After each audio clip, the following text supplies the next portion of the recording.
Good morning. So in this class we'll be discussing about deformation and strains.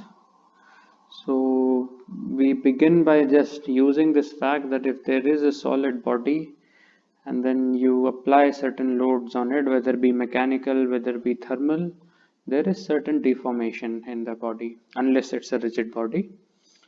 And the word strain, which you perhaps know by this time, is a quantification of what that deformation is. In short, it tells you how much is the deformation. So we'll see how that theory is developed in this class. So we'll begin with the solid, we'll consider a deformation, and then we'll try to quantify that deformation and eventually define what strain is. Okay. So all this while we refer to a so-called continuum hypothesis, which means that the displacement field will be a continuous function at any point in the solid. Okay, so let's see how that goes, and I hope you'll be able to follow what we are doing over here. Okay. So one of the basic first points is that if you have external loading on a body of any nature, there is a deformation if the solid is elastic. Now we want to consider a simple sort of a two-dimensional elastic beam. So let me draw that. So if this is the undeformed beam, and then you have a so-called deformed configuration of it. So these are the loadings on the undeformed beam. It's a 2D beam, just to make it simple, though our course will be entirely 3D as far as we'll go, but just to visualize it better, I want to start with a two-dimensional. And you have these imaginary lines on this beam, okay, which are crisscrossing in this particular fashion. And then I want to now show the deformed configuration, which I will show with this dotted line, and the same two lines which I have shown I'll again show by a dotted line. Okay, so these two figures show undeformed configuration, and it's a rectangular beam. Now it has deformed, and hence we have this dashed figure, so I'll just show it as deformed configuration. Okay, now in a real situation, the deformation would vary from point to point. What does this mean? The deformation at, say, this point will be different than the deformation at this point. Okay, so that's the meaning of this statement, that the deformation would vary from point to point in space, and this is called a non-homogeneous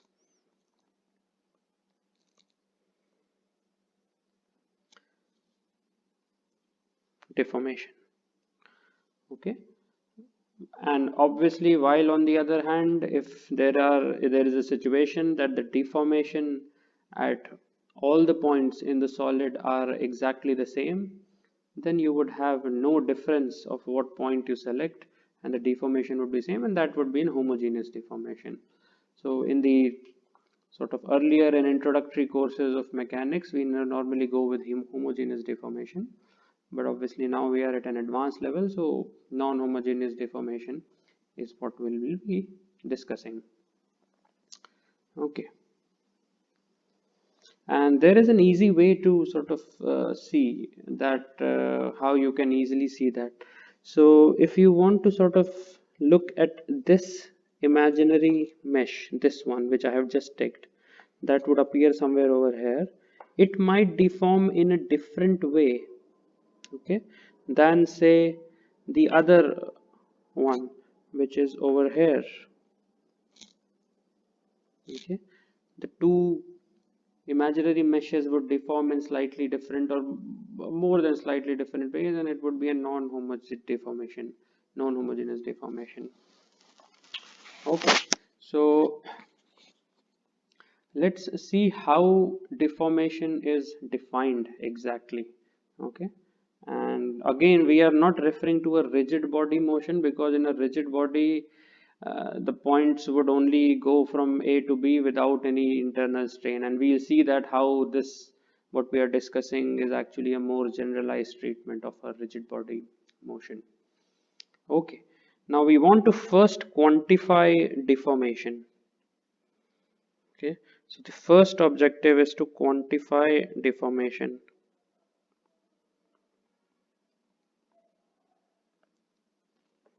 Again, quantify is trying to give a number, how much deformation has happened.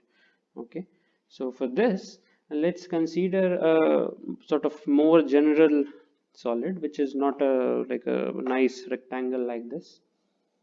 Okay, so let's consider these two situations over here. In the undeformed, okay, and I'll again show a sort of deformed one.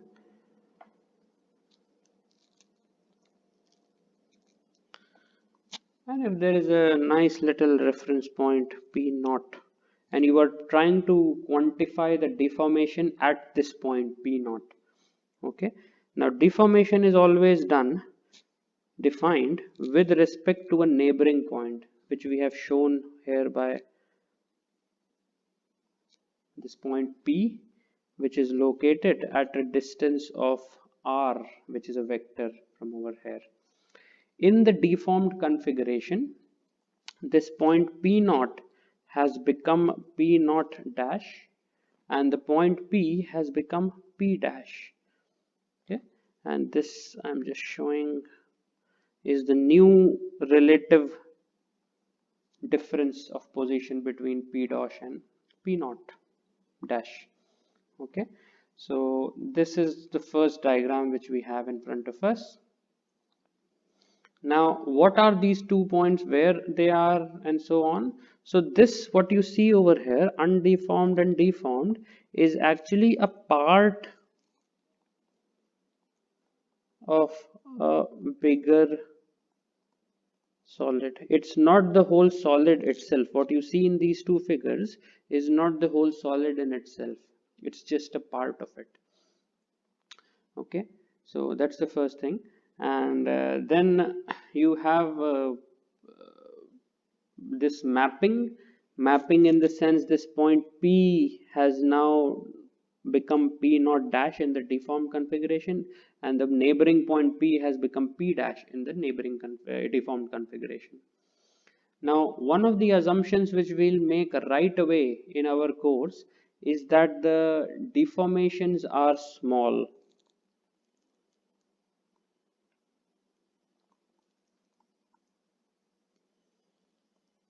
Okay, and in general what it means is that there is no difference between Lagrangian and Euler description.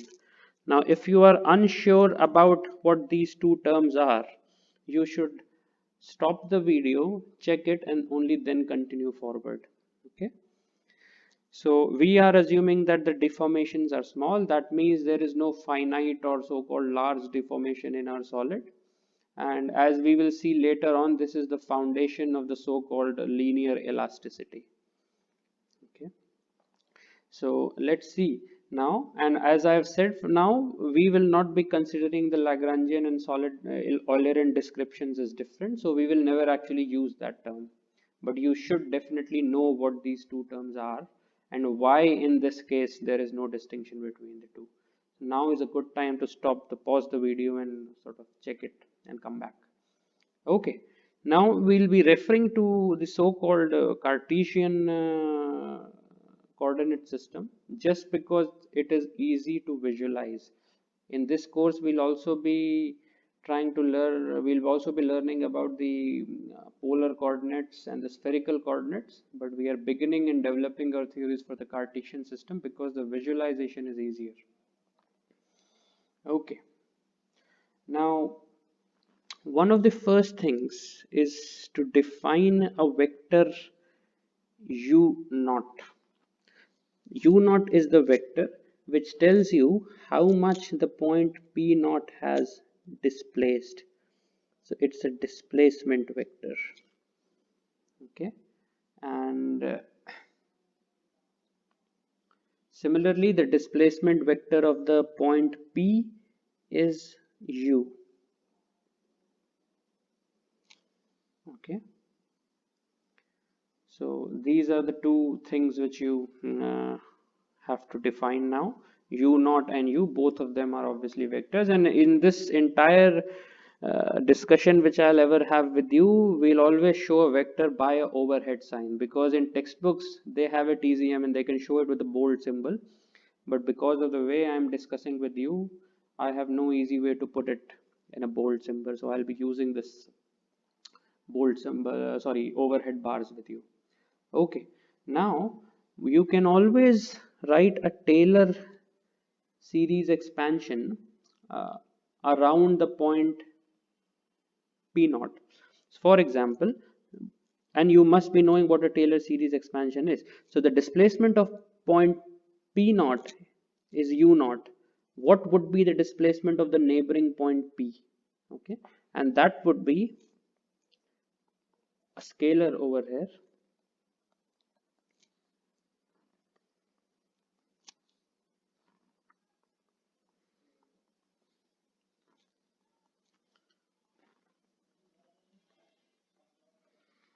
plus dou u by dou z rz. Similarly, v is equal to v naught plus dou v by dou x into rx plus dou v by dou y into ry and dou v by dou z into rz.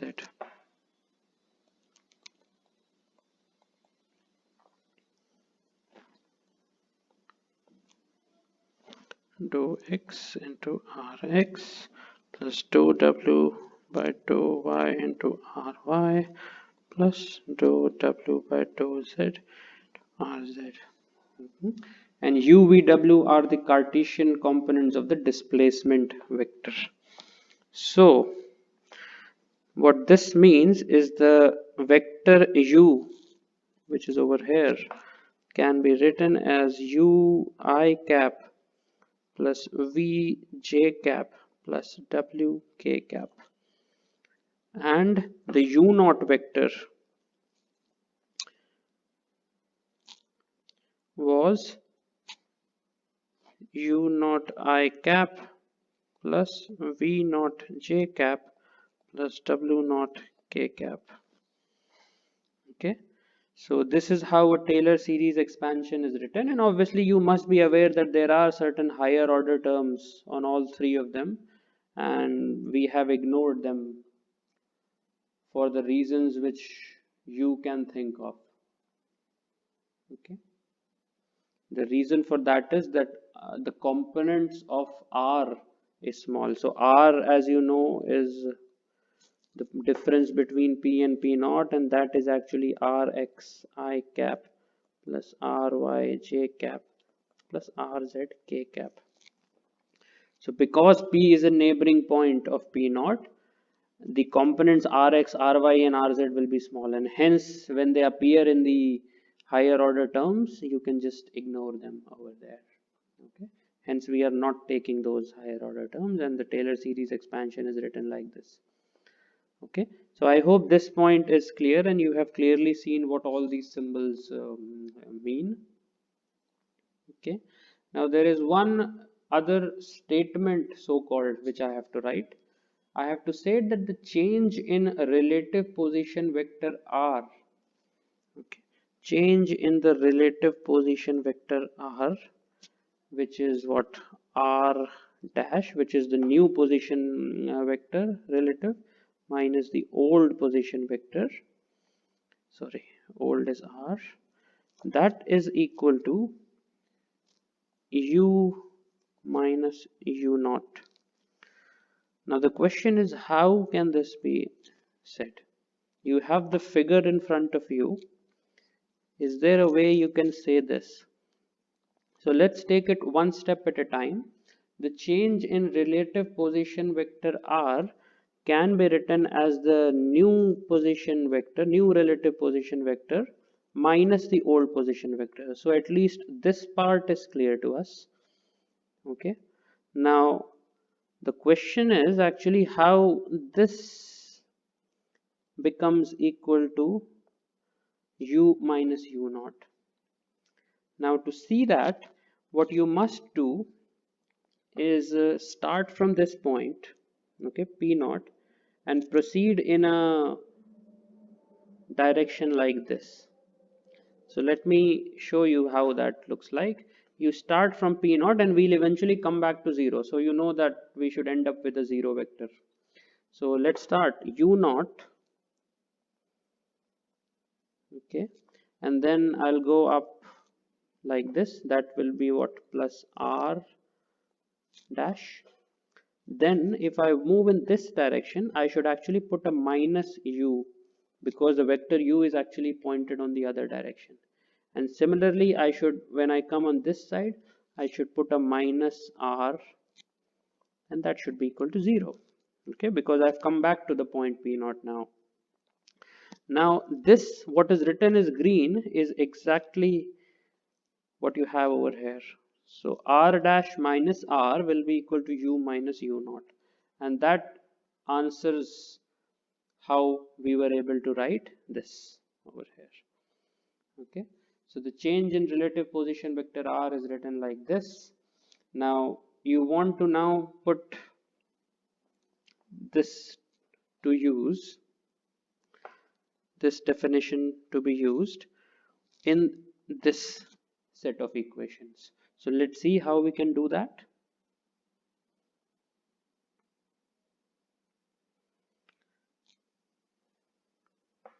So U minus U naught can be written, this first equation I'm referring to, U minus U naught can be written as delta Rx, that's equal to dou U by dou x Rx plus dou U by dou y Ry plus dou U by dou z Rz. Similarly, V minus V naught, okay, you can always see what V minus V naught is using this and this. That would be equal to delta Ry, okay, because it's in the so-called J direction, and that would be dou V by dou x Rx plus dou V by dou y Ry plus dou V by dou z Rz. And similarly, we will have R delta Rz is equal to dou W by dou x Rx plus dou W by dou y Ry plus dou W by dou z Rz. Okay. Now this is what we have got now. Remember, delta R, this one is the change in relative position vector, and clearly delta Rx is the component of this vector in the x direction. So I cap plus delta Ry is j cap plus delta Rz is k cap. Okay, so that's how we were able to come up to this equation. Now what we'll do, and which will go with us for the rest of our course, is use something called the index notation. Okay, so simply put it, the index notation for this equation, these three equations, can just be written as delta Ri is equal to Ui comma j Rj. I'll now explain what the index notation is.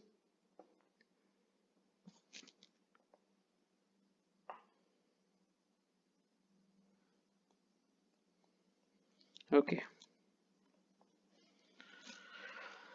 so if you have a AI, BI, you have to look at the repeated index, which is I over here, and then sum over. So you have to sum over the repeated index. And in this course, you should always take that all your I, J, K's, whatever you have, will go from 1, 2, 3 because there are 3 dimensions.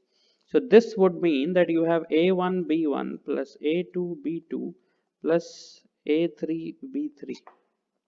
Okay.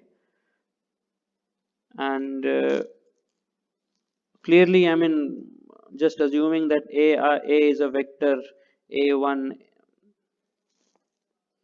I cap plus B1 J cap plus C1 K cap.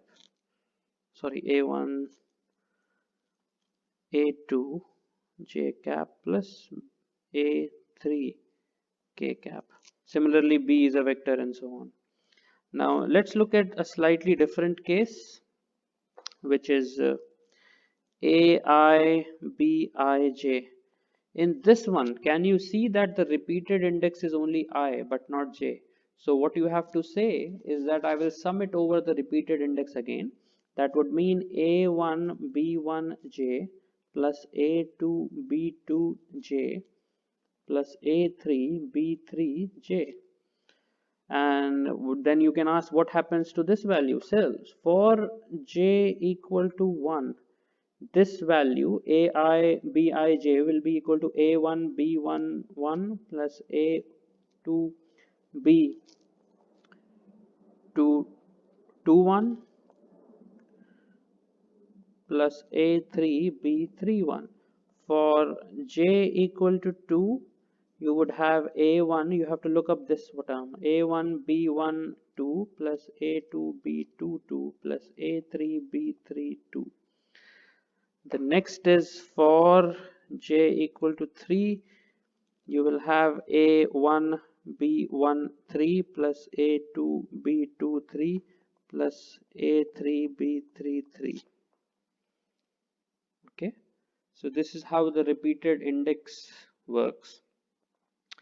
Now the next so-called, so this was the first example, this is the second example, and the next is clearly to tell you how partial derivatives are written. So consider you have a symbol U I comma j. What this means is that dou ui by dou xj. Okay, where clearly u is a vector, so u1 I cap plus u2 j cap plus u3 k cap are its 3 components, and x is just the ijk direction or xyz, whichever you would want to look at it. So this term is actually for I equal to 1, j equal to 1, this would be dou u1 dou x1. For I equal to 1, j equal to 2, that would be dou u1 by dou x2. So x1 can be x, x2 can be y, x3 can be z, or whichever way it's told, but this is normally how it's written. Okay, and similarly you can have 7 more possibilities because both I and j can take 3 values, so you should have a total of 9 of these numbers. Okay, so let's see and write this in slightly more detail. So you should have ui comma j. So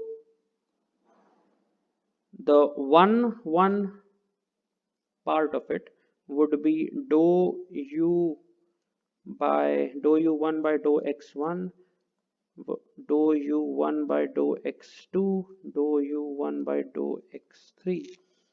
The next one is dou u2 by dou x1, dou u2 by dou x2, dou u2 by dou x3, dou u3 by dou x1, dou u3 by dou x2, dou u3 by dou x3.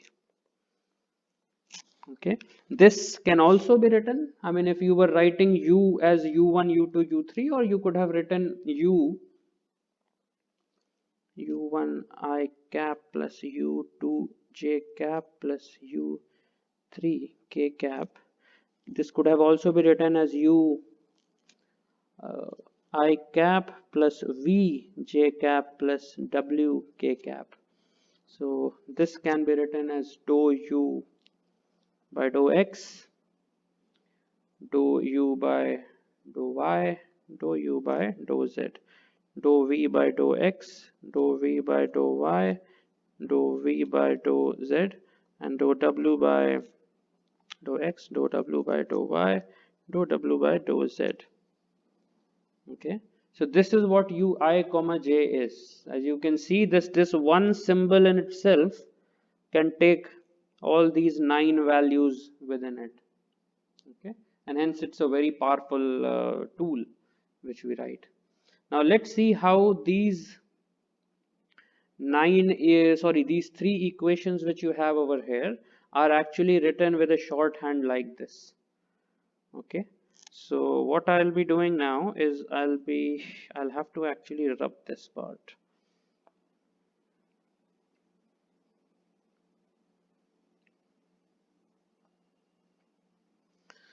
Okay, so it always stays in the recording anyways, so let me just rub this.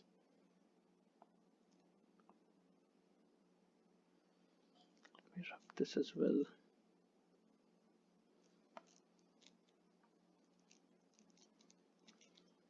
And we'll see how these 3 equations can be written as what you have in purple over here, which is delta Ri ui comma j rj.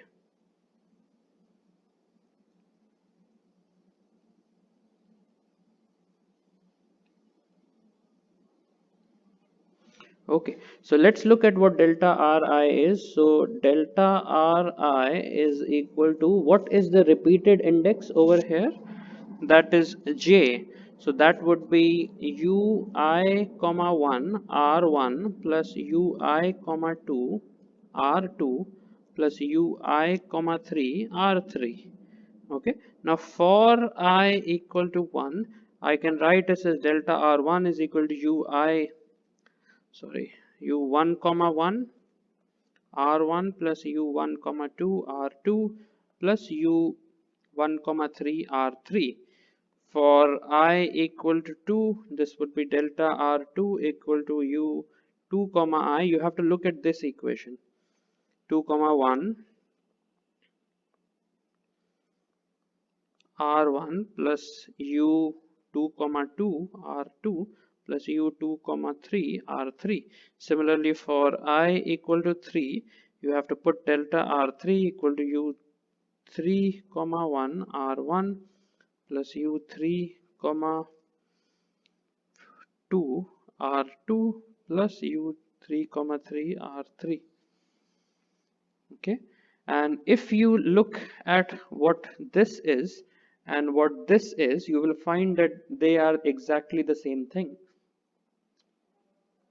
because u1 comma 1 is nothing more than dou u1 by dou x1 or dou u by dou x. Look at this term, this is dou u2 by dou x3, and that is nothing more than dou v by dou z, and so on. Okay, and r1 is the same as rx, and r2 is the same as ry, and so on. Okay, just like delta rx is the same as delta r1, and so on. Okay, so this is where the so-called use of index notation comes in, and it will be extensively used in the way we are learning this course. Okay, so let's come back now to where we were. We had actually said that we have written these 3 equations over here as this equation, which is delta Ri equal to ui comma j rj, and we have now shown that it's actually the same. So let me just now remove this part. There is one other term which I shouldn't have actually rubbed, but let me just write that again. Is just trying to write this ui comma j. It has a very fancy name, and we'll see what that is. So ui comma j is called a displacement gradient tensor. Okay, and I'll just write it what I had written before. Ui comma j is dou u by dou x, dou u by dou y, and dou u by dou z, or dou v by dou x, dou v by dou y, dou v by dou z, or dou w by dou x, dou w by dou y, dou w by dou z. Okay, so this is the displacement gradient tensor. Now just a small point over here, just because this can be written as this 3 by 3 array or matrix doesn't make it a tensor. Okay, it's a tensor because it shows certain properties which we will be learning in this course. Okay, so just because anything is written as 3 by 3 doesn't naturally mean it's a tensor. Just like a vector which has a so-called a magnitude and a direction, a quantity which has a magnitude and direction doesn't automatically make it a vector. Okay, it has to follow certain properties of a vector, for the very same reason that angular displacement is not a vector despite having a magnitude and a direction. So we'll see as we progress through this course how this is defined. But for now, let's just know this. And moving ahead, you have this ui comma j is a tensor, and it can be decomposed into a symmetric and a anti-symmetric part. So let me just show it to you how that can be done.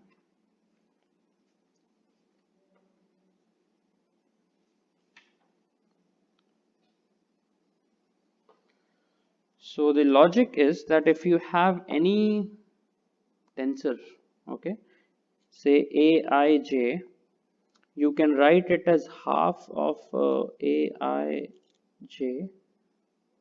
plus aji,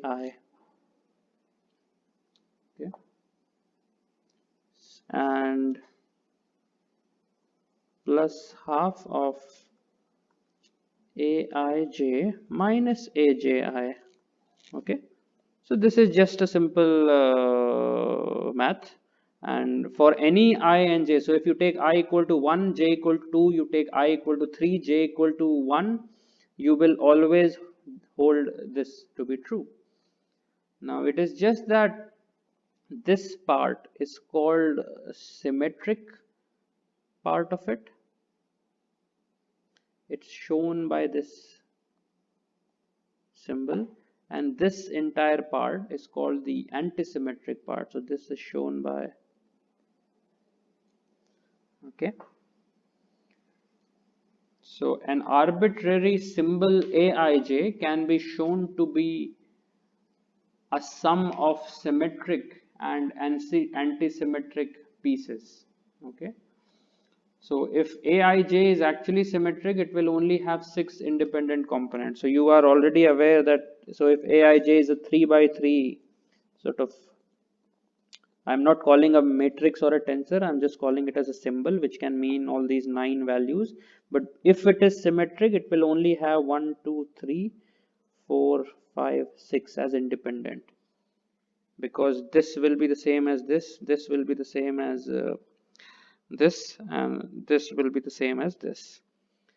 So that is something which we already knew.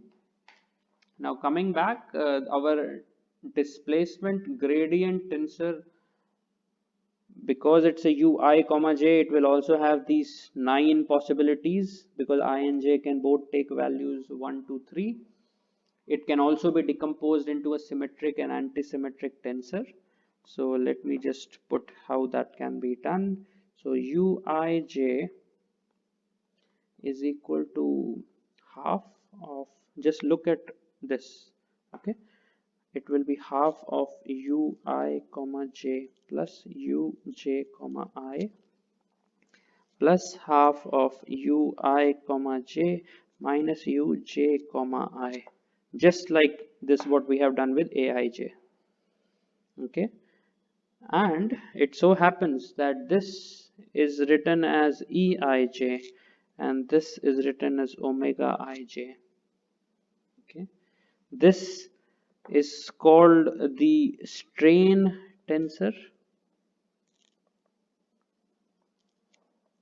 Okay, and this is called the rotation tensor. So a symmetric displacement gradient tensor is the summation of a strain tensor and a rotation tensor. Why is it like this? Because the displacement gradient tensor can be written as a summation of symmetric and anti-symmetric parts, and the symmetric part is called the strain tensor. The anti-symmetric part is called the rotation tensor. Now, what does this imply? Okay, this implies that for small deformation theory, which we have assumed at the start itself, remember we had made an assumption of the smallness of the deformation. Please go back and see at what step exactly did we do that. The change in the relative position vector between neighboring points can be expressed in terms of a sum of strain and rotation components. So this was the change in the relative rotation tensor, relative rotation, relative position vector, and it can be shown in terms of ui comma j. Ui comma j, as you know, is made up of strain and rotation components. Now, if you combine all of these results, what should we combine? Let's see. If you want to combine delta r, which is the change in the relative position vector,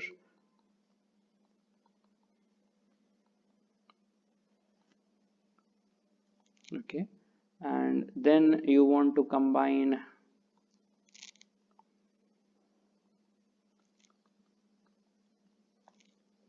okay, and then you want to combine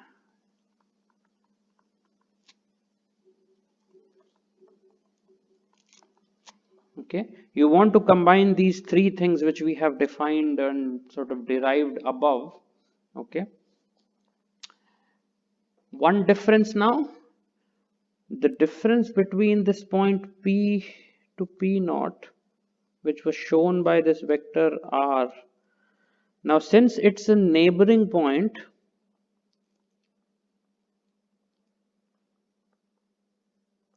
it is fair for us to actually write that r is made up of r1 I cap plus r2 j cap plus r3 k cap, and r1 can be written as dx1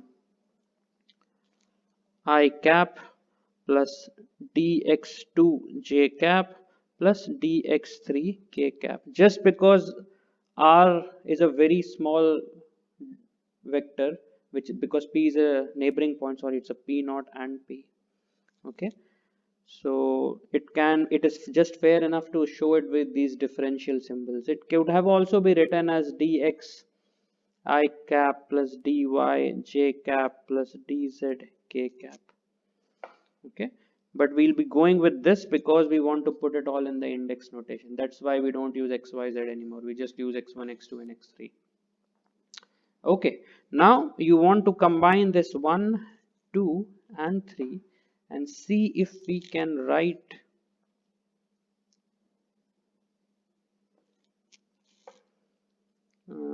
let's see. Okay, so let me just write it for 1 for I.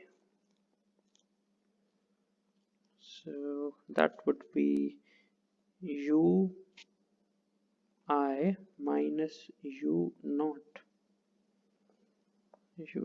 I is equal to uij I comma j into rj.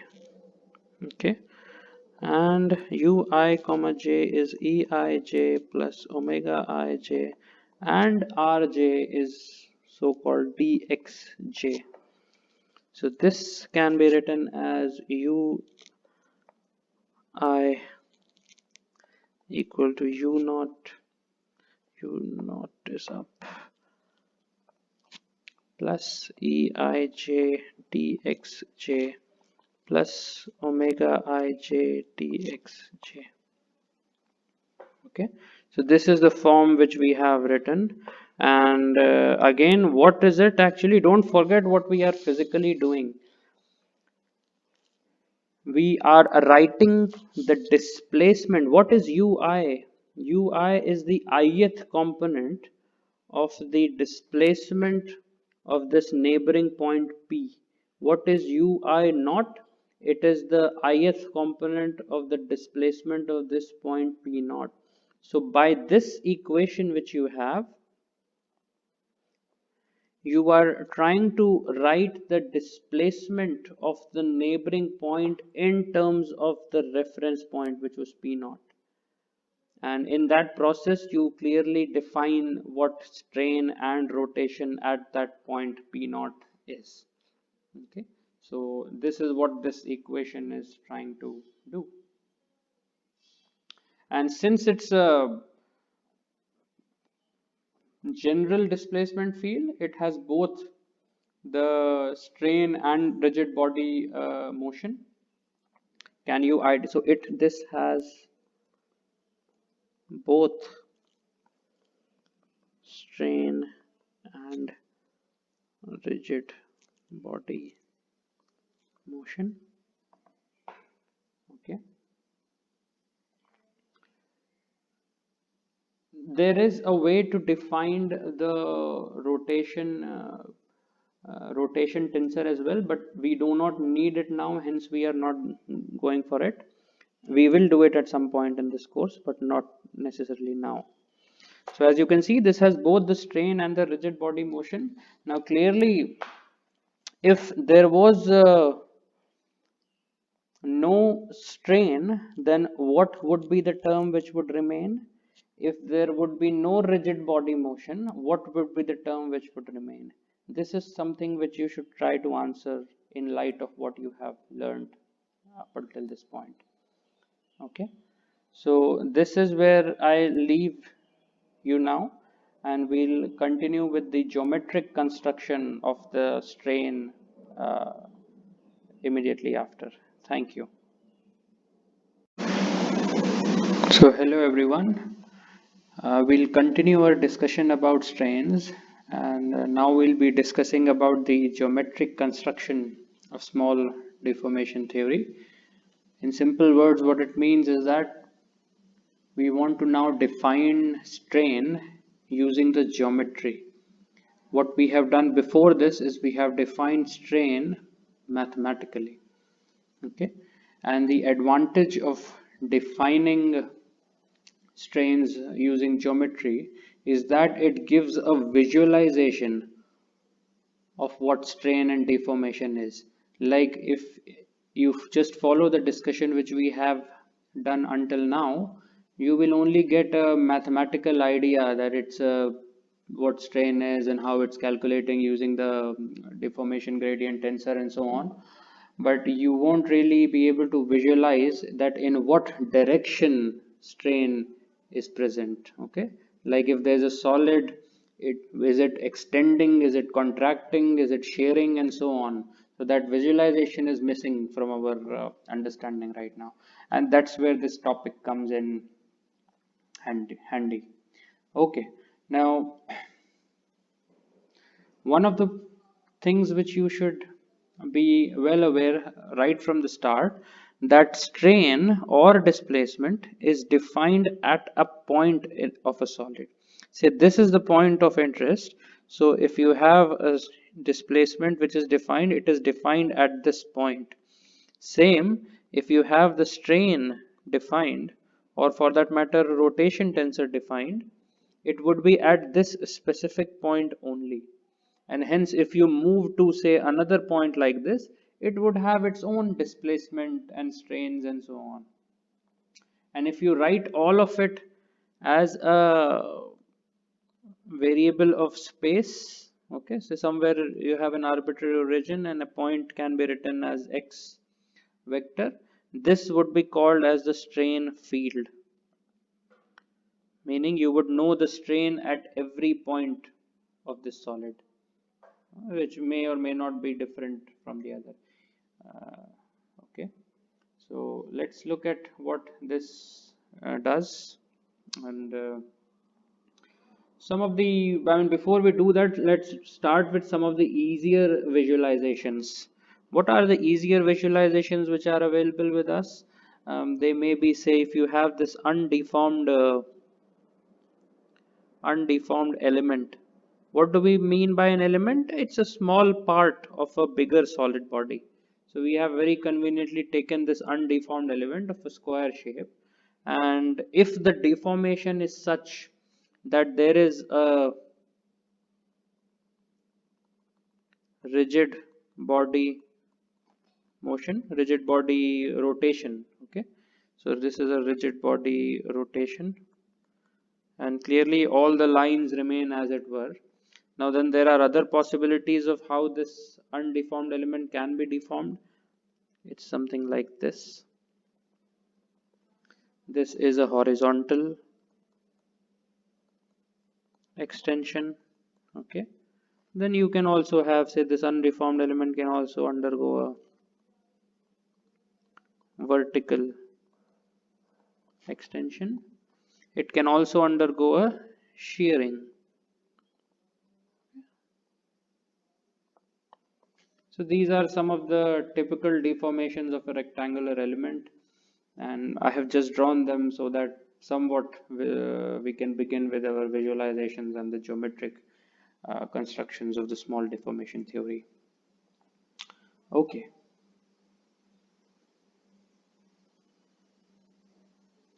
Now we will also be using a element like this when we try to construct this geometric geometrically construct the small deformation theory. And the idea is that this element, say if this is the element which we are considering initially, this is the point of interest. Remember, this point of interest was P naught in our previous case, and this will be collapsed to P naught. So we will take this element of such size that we can actually collapse it on the point P naught. So it will be an infinitely small element, and we will be using the limiting process, limiting behavior as we go along. So all this element will shrink to a point, and because strain and displacements are defined at a point, not for an element. So let's see how that happens. So one of the other things which we should focus right now is that we ignore rigid body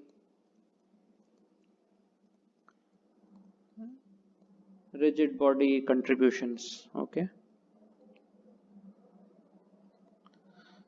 since I mean it's easy and you have done it several times before, so we will focus only on the strains fields.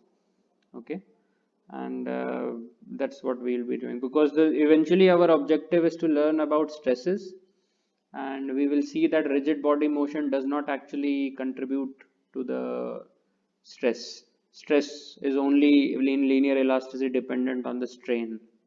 Okay, so that's why we are making a good sort of simplification of to ignore rigid body motion. For this rigid body motion, rigid body rotation, all of it is gone now. Okay, and we'll primarily focus on extension and shearing. This is how the extension looks like, vertical and horizontal vertical. This is how the shearing looks like. So these are the two modes which we'll be seeing. So let's see this figure which we have in front of us. Okay, so it has a two-dimensional deformation of a rectangular element with original dimensions dx by dy. So this is dx, what you have over here, and this is dy.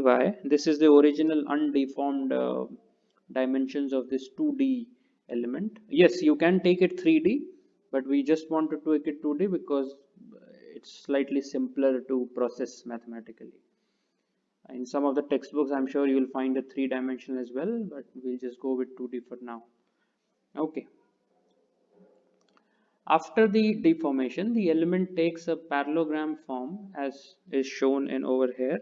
So this deformed which you see is the parallelogram form, and this is what has happened after the deformation. Hence it is shown by a dotted outline. Okay. The reference point is definitely A over here. Okay. A is the reference point.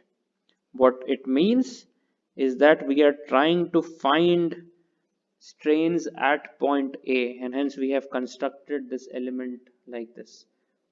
Okay. Eventually we have taken it of an infinitely small size, but the reference point is A. A is what P naught was in the earlier discussion. Okay. Now after deformation, obviously A has moved to A dash, B has moved to B dash, and C has moved to C dash, and D has moved to D dash. Okay, so this is where the points have moved, and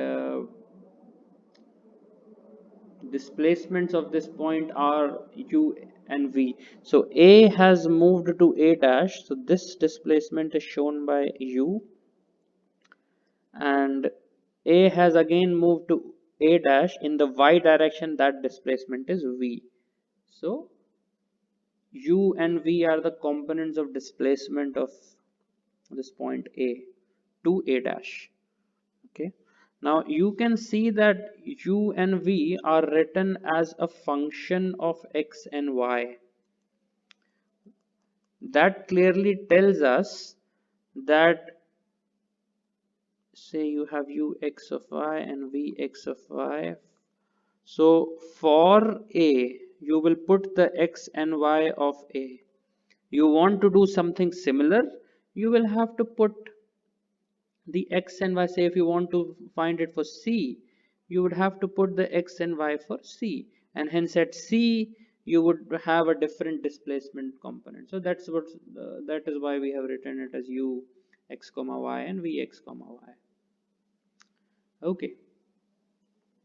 Now you want to, using this displacement of A, you want to find the displacement of B. Okay, and remember how you had done in the previous case, you were trying to find the displacement of P by using the displacement of P naught. Similarly, you want to now write the displacement of displacement of B with respect to the displacement of A. So let's first write what should be the displacement of B in terms of the given law. So if U x comma y is displacement component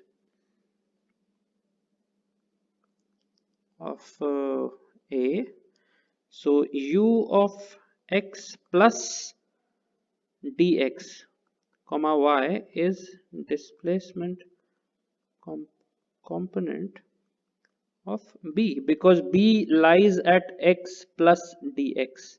That's why you have written it like this.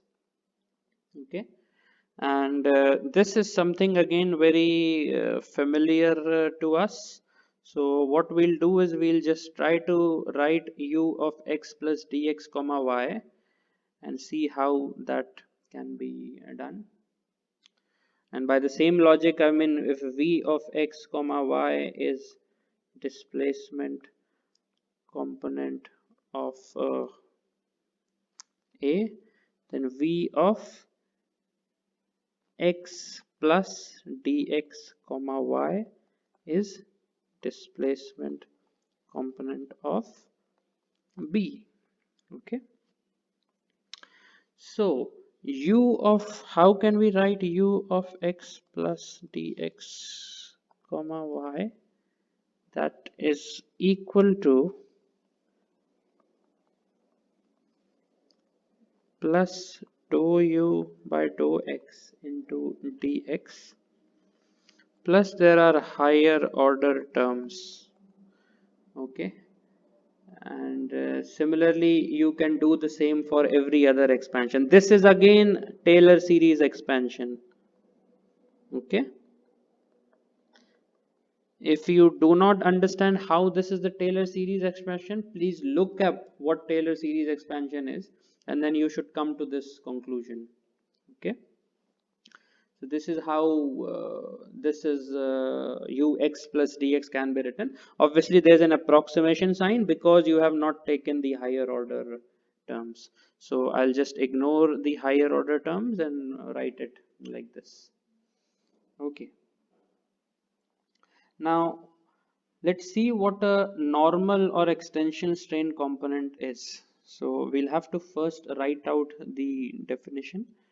The normal or the so-called extensional strain component uh, strain component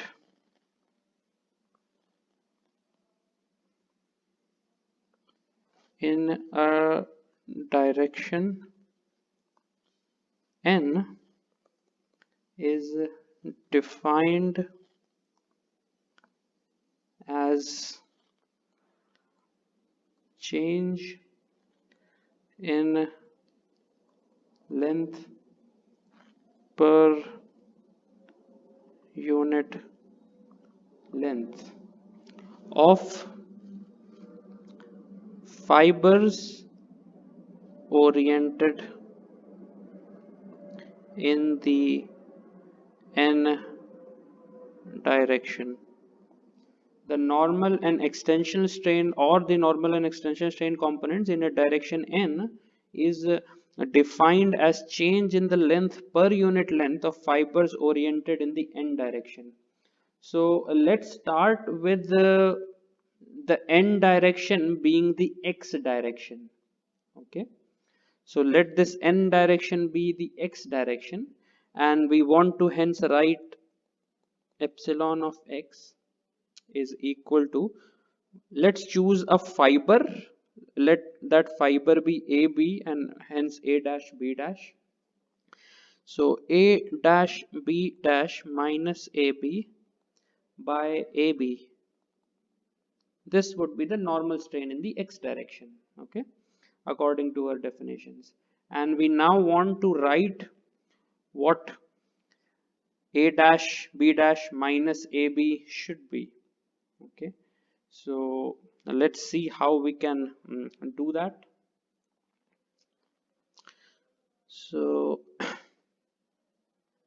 AB, for example, is easy. It's just dx, so we don't have to worry too much about it. We have to worry about what A dash B dash is. So if you look at this triangle, okay, A dash B dash is the hypotenuse of this.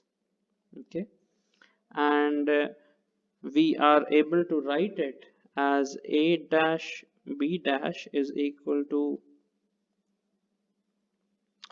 let's take this dimension first, dou v by dou x into dx, okay, whole square plus this particular length. And what would be this particular length? Let me just call it L for now and see how that can be written. Okay, so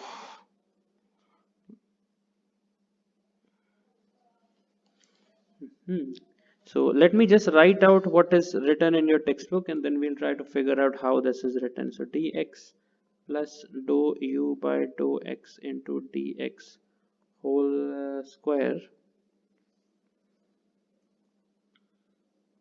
Okay, so let's just first see how this has come up.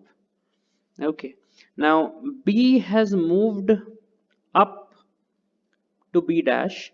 So if the displacement of A was, we have already written that over here, is this, then the displacement of B would have been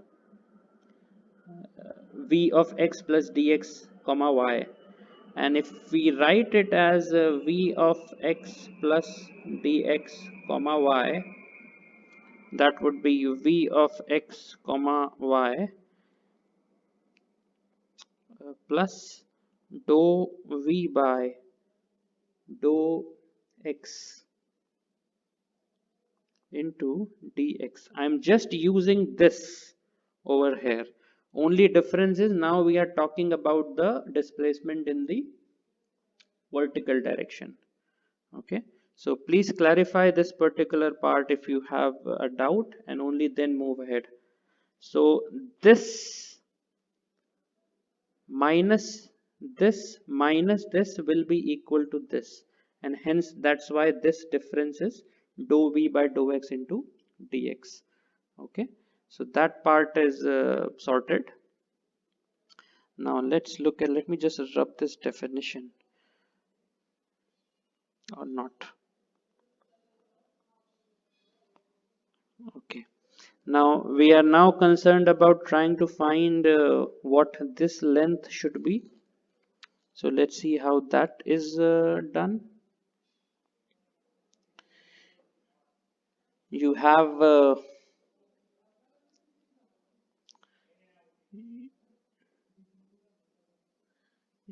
how do you write this length? Let's see. Okay, so consider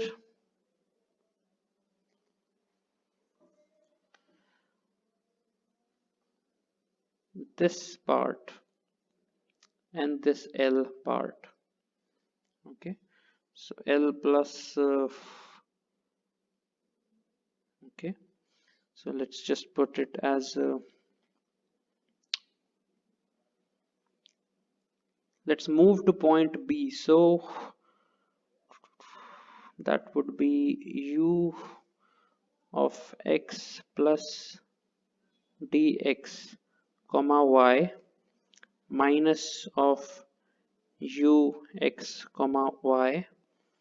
Okay, that would be equal to dou u by dou x into dx. Okay, and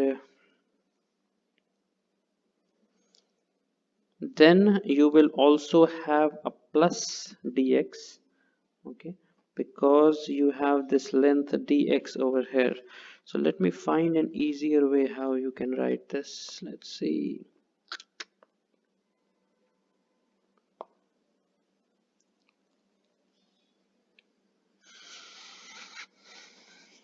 Okay.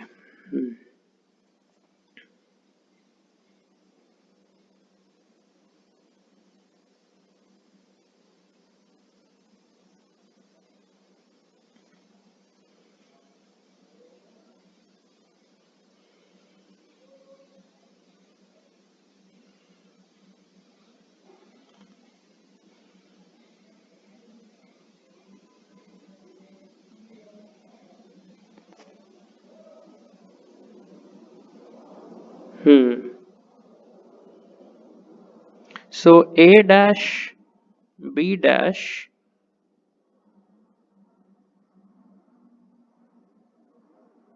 so let me just write it as I'm trying to find an easier way how you can write this.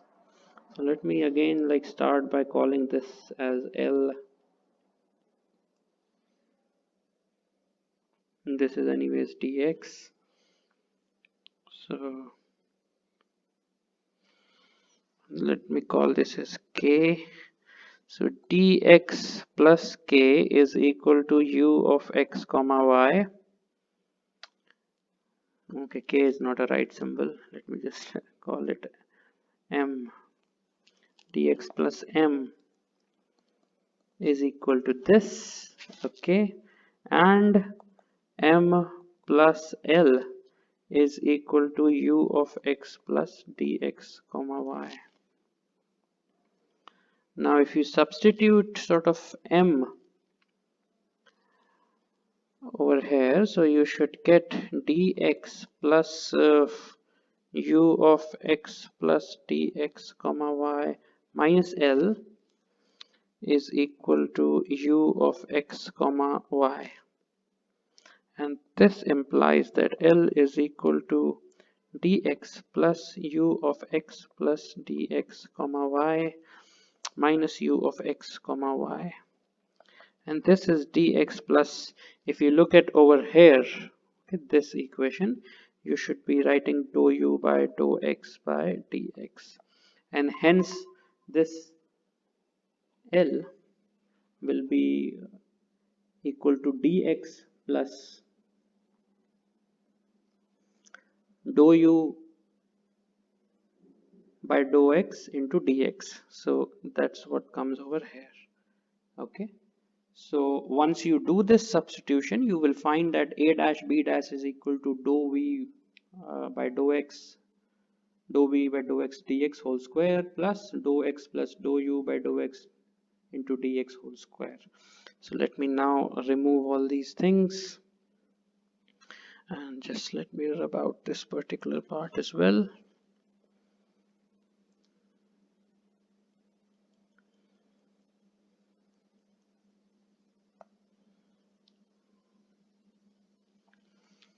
Okay, sorry. Now epsilon of x should be equal to dou v by dou x into dx whole square plus dx whole square plus dou u by dou x dx whole square plus 2 times of dou u by dou x into dx. Okay, minus what is AB? AB is dx divided by dx.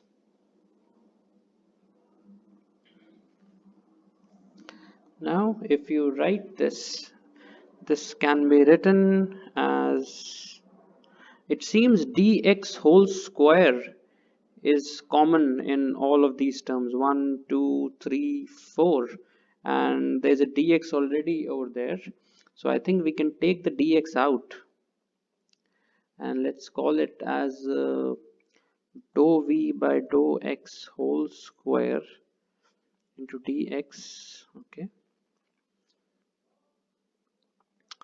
plus 1 plus dou u by dou x whole square plus 2 times of dou u by dou x.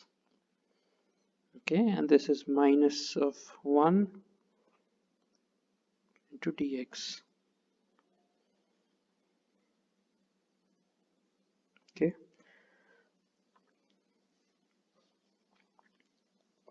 so dx by dx gets cancelled and we are left out with what?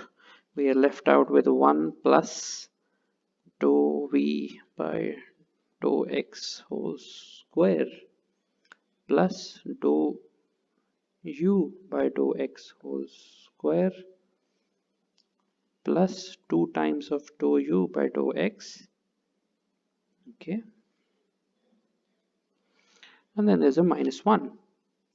Now this can be approximately written as a dou v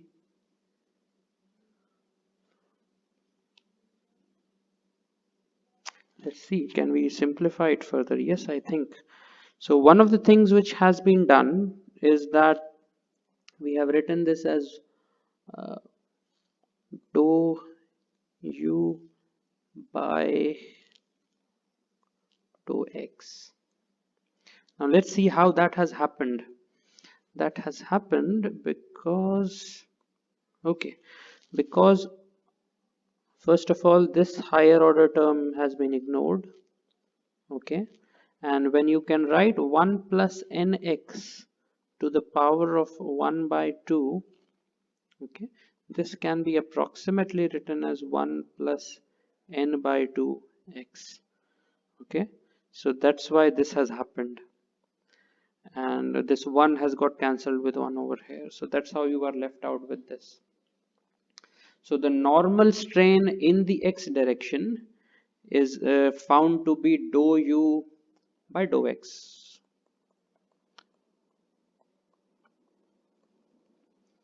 At which point? At, again, the reference point is A. Okay. So that's something which we have found out. Now let's not spend time here, but you should definitely spend that time. Try to derive epsilon y is equal to dou v by dou y. Not writing similarly, we will get this. No, you have to proceed in the exact same way as we have done over here. To arrive at this, you should arrive at this. Why is it important? Because this is the only way you will know whether you have understood what we have done. So please don't ignore it. Derive this expression and only then move ahead in this lecture. Okay.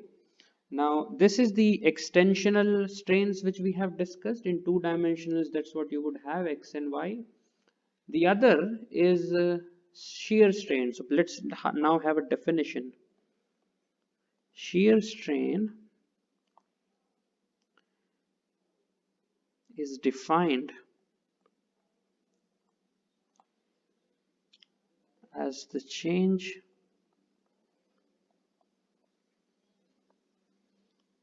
in angle between two originally orthogonal directions.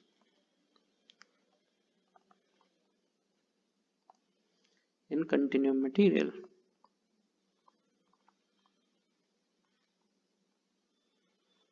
I hope you can pardon me for minor spellings here and there. Okay, so this is actually called the engineering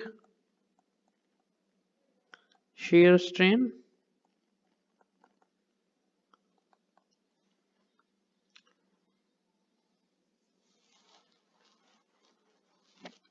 So let's see the sign of the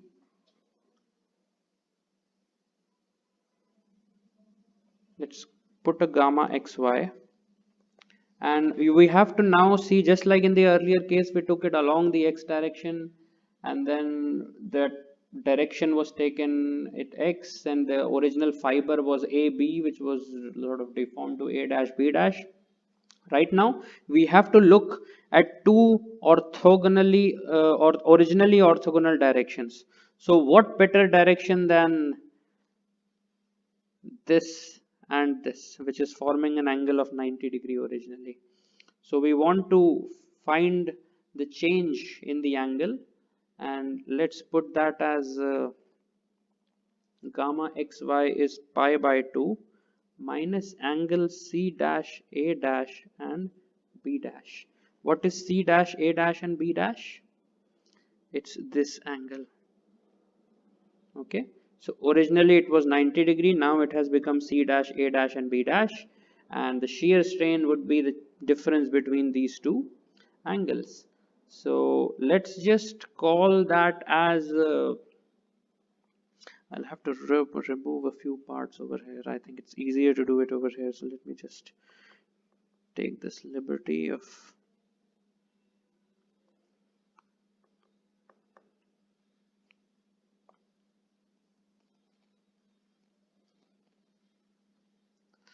okay.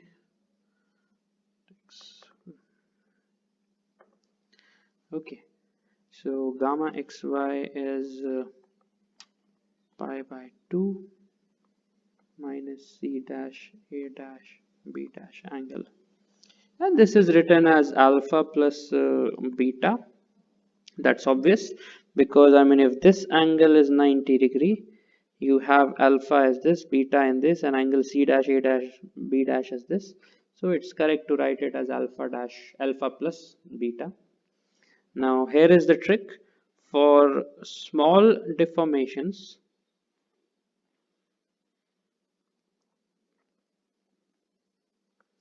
you can replace alpha with tan alpha and beta with tan beta. So if you write alpha as tan alpha, you will get, let's look at this, tan alpha is equal to P by B. So B was this L which we had defined below. Okay, so that is written as dou V by dou X into dx by dx plus dou U by dou X into dx. Similarly, beta would be dou U by dou Y into dy. Okay, you have to look now at this angle P by B, and B would be in this case dy plus dou V by dou Y into dy. So alpha plus beta, which is gamma xy, comes out to be dou U by dou Y plus dou V by dou X. You should not actually believe me like this ever. You should do this yourself. So as a first step, since we are beginning to learn this course, let me just do a part of it for you. So this is dou V by dou X dx by dx plus dou U by dou X into dx plus dou U by dou Y into dy and dy plus dou V by dou Y into dy.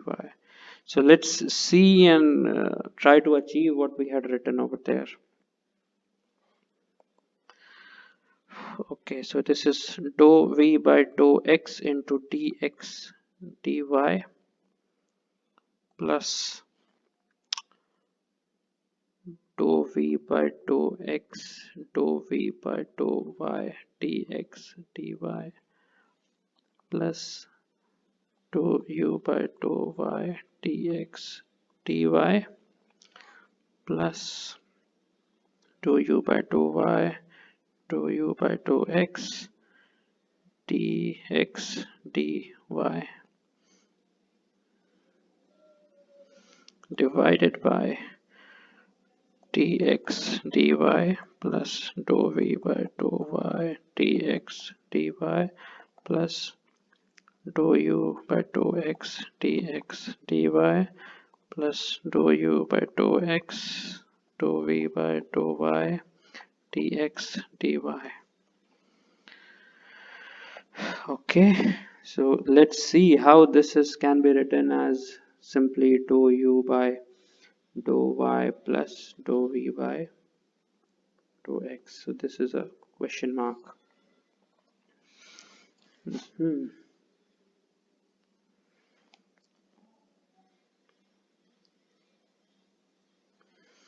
Can we have some things common? Okay, so it looks like dx dy can be cancelled in both numerator and denominator.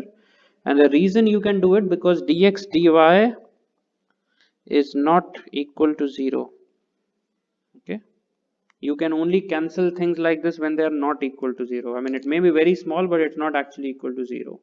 So that would mean that dou v by dou x plus dou v by dou x dou v by dou y plus dou U by dou Y plus dou U by dou Y dou U by dou X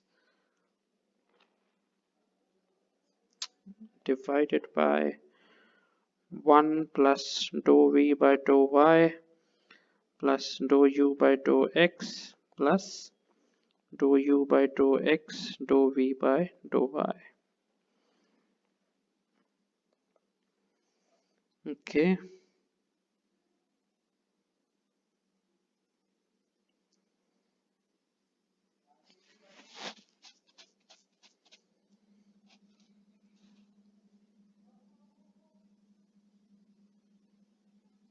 So the next step is obviously to ignore the higher order terms in the deformation gradient.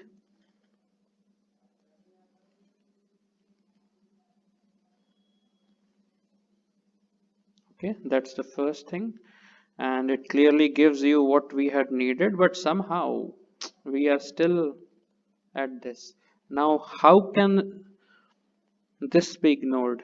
So the reason is this, that if you have 1 plus uh, dou v by dou y plus dou u by dou x, this is approximately equal to 1 since this and this are small with respect to 1. Okay, since this and this is small with respect to 1, this is written as approximately equal to 1, and this eventually now gives you as dou v by dou x plus dou u by dou y, gamma xy. So this is how we are able to derive the shear strains at point A. What lines did you use? We used the lines AB and AC, which were originally orthogonal to each other. Okay. Now, by simply interchanging x and y, it is easier to prove that gamma xy is equal to gamma yx. This is a property of strain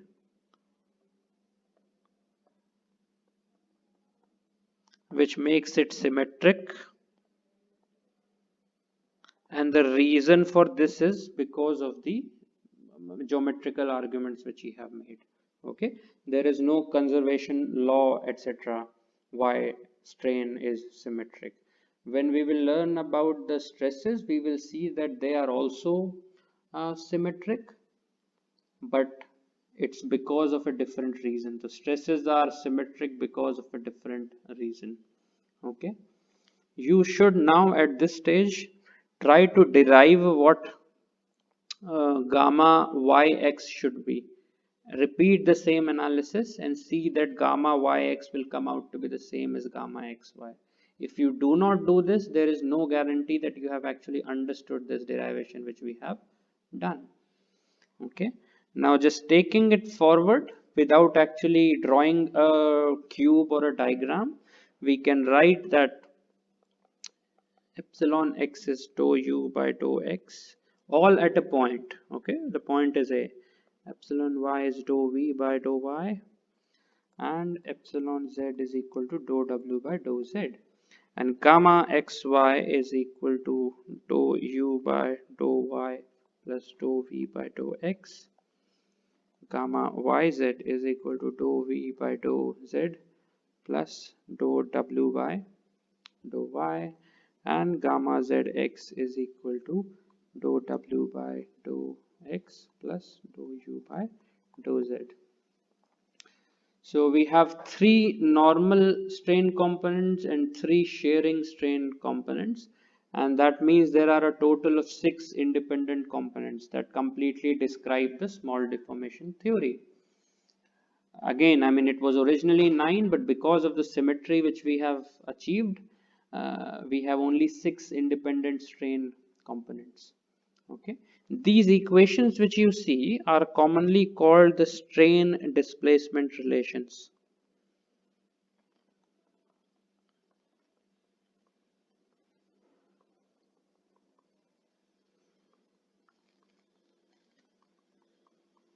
Okay, if someone asks you what the strain displacement relations are, you have to give this answer, that at a point epsilon x is equal to dou u by dou x, where u is the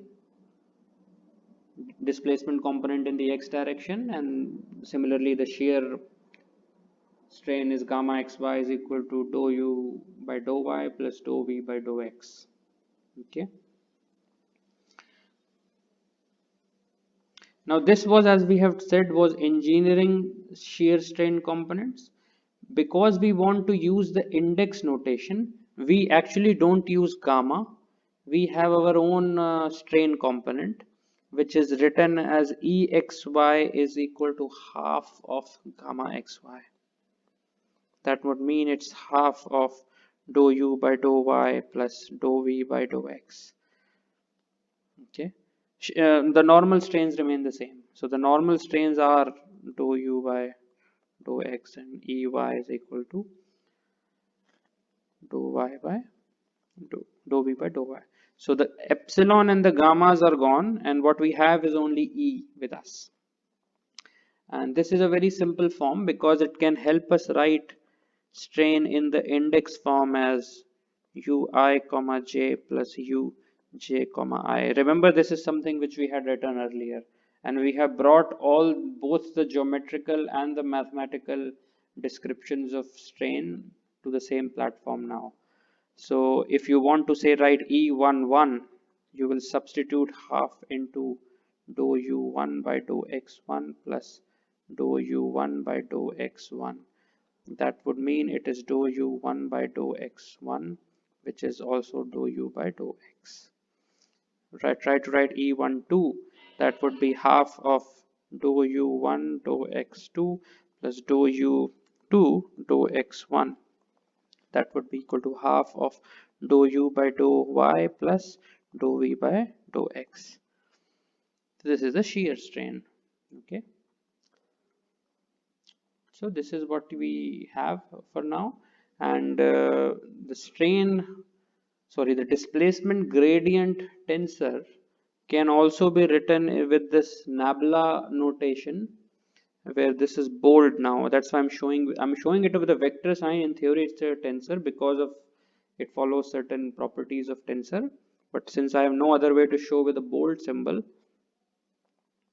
I'll put something like this. Okay, so this can also be written. So this is the vector form, this is the vector form, and this is the sort of index form of the strain tensor. Delta u, as you know, is the displacement gradient matrix, and this is the transpose of it. That's why you have a ui comma j plus uj comma I, because these are all interchanging. It's the transpose of each other. So the strain, as you know, is a symmetric second order tensor, and you can write it as E11 can be written as EX, and E12 can be written as EXY, E13 can be written as EXZ. So just write it down in both of the forms, just because we are sort of beginning with this course and some of you may have difficulty with it. So let's just write it as explicitly as we can. So E can be written as this, EX, E. I always write it as EXX just to be sure. Okay, you may or may not follow this. Sorry, E. I'll just write it as E Y X E Y Z E Z X E Z Y E Z Z. This is the same as say E11, E12, E13, E21, E22, E23, E31, E32, E33. Okay, clearly this is the same as this, this is the same as this, and this is the same as this. So EYZ and EZY are the same. We have seen that before. Okay.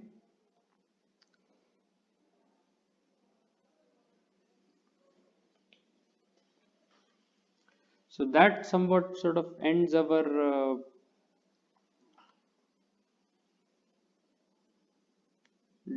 geometric construction of deformation, small deformation theory, and we'll be now moving to the concept of geometric compatibility. So we'll learn what geometric compatibility is, and how do we ensure that happens in our system, and so on. So that's where we are going now.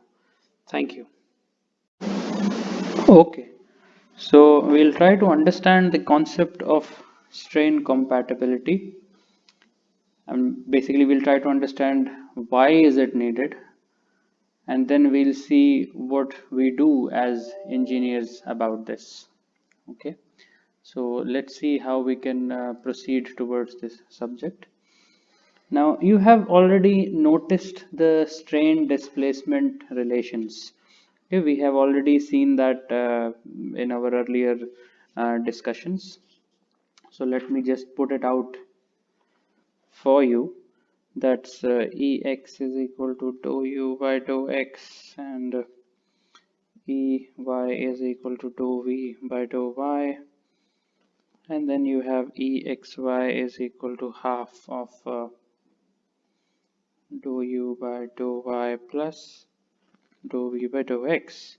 And then there are like sort of three more such relations with the z involving. I'm not writing them because now is not a time to write it. And also we had this shorthand index notation of half ui comma j plus uj comma I.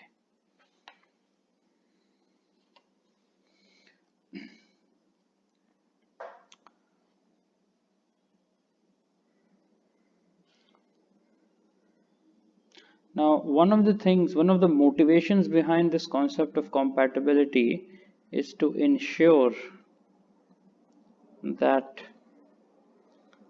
the displacements are continuous and single valued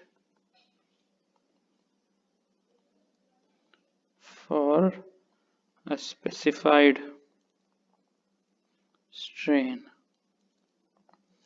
What is the meaning of this statement? Say you have this relation Ex is equal to dou u by dou x. Now, if this is given, the strain is given, and this displacement is to be found.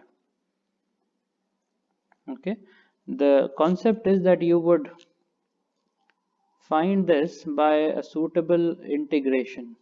Okay, whether it's a definite or an indefinite integration, I'm not writing, but the idea is that you would integrate the strain displacement relation to find the displacements for a given strain field at any given point, essentially.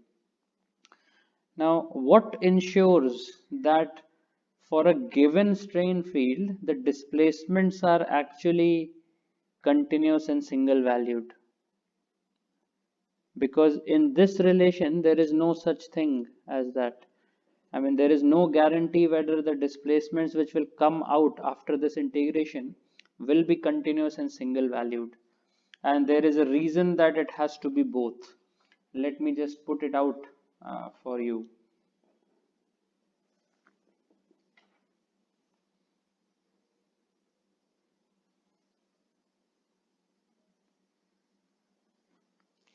I mean, in other words, this is also integrability of strains. See, the reverse of it is true, in the sense if u is given to be continuous and single valued, then you can do a partial differentiation and find the strain at any given point. Okay, but if the reverse is true, in the sense you are given strains, you have to somehow ensure that the displacements are continuous and single valued. Let's see what these two things mean. Let's take up a discretized elastic solid. So let's sort of have something like this. Okay, so this is a discretized. Now this is discretized in the sense these are imaginary lines which are drawn over it. Okay?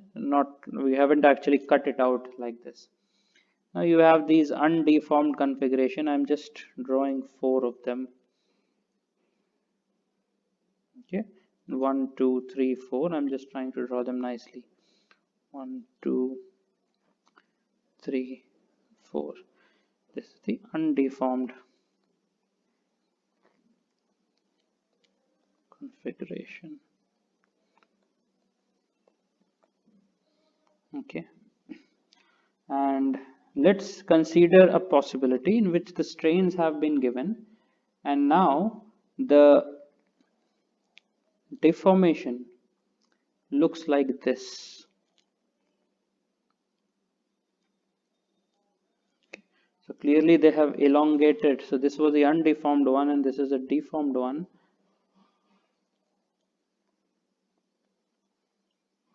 And in this case you have continuous displacements. Okay. There is also another possibility, in the sense once you perform an integration, not just this, I mean either you integrate this and in fact all of them to be able to find the displacements, there is a mathematical possibility that you will get something like this.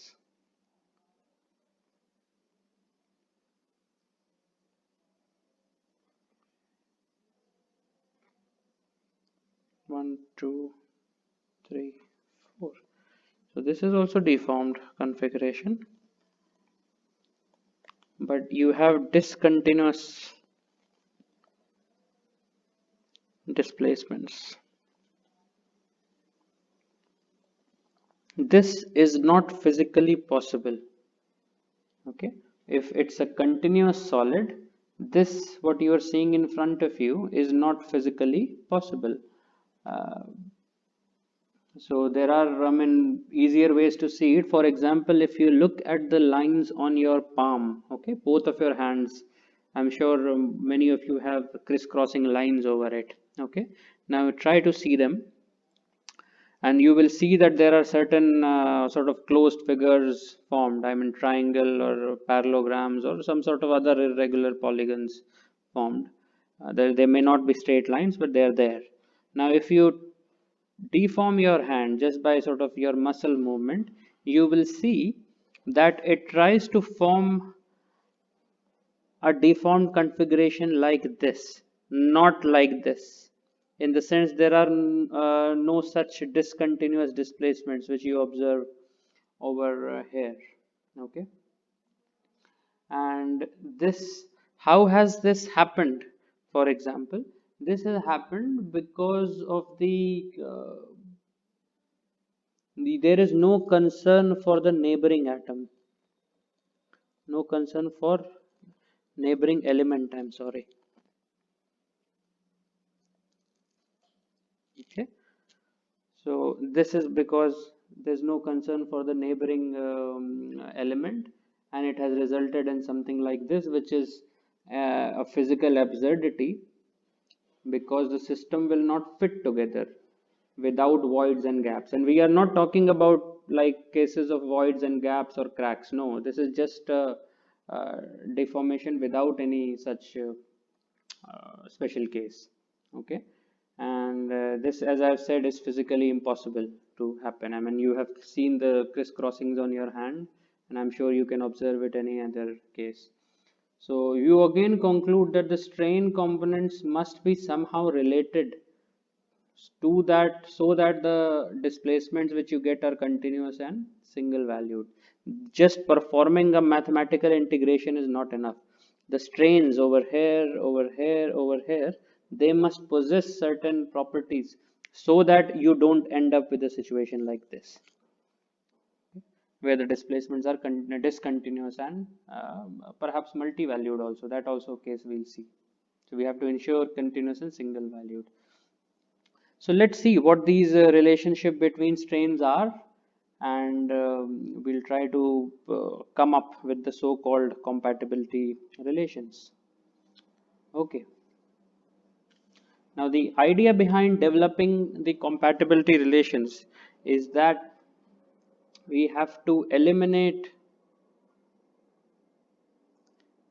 the displacements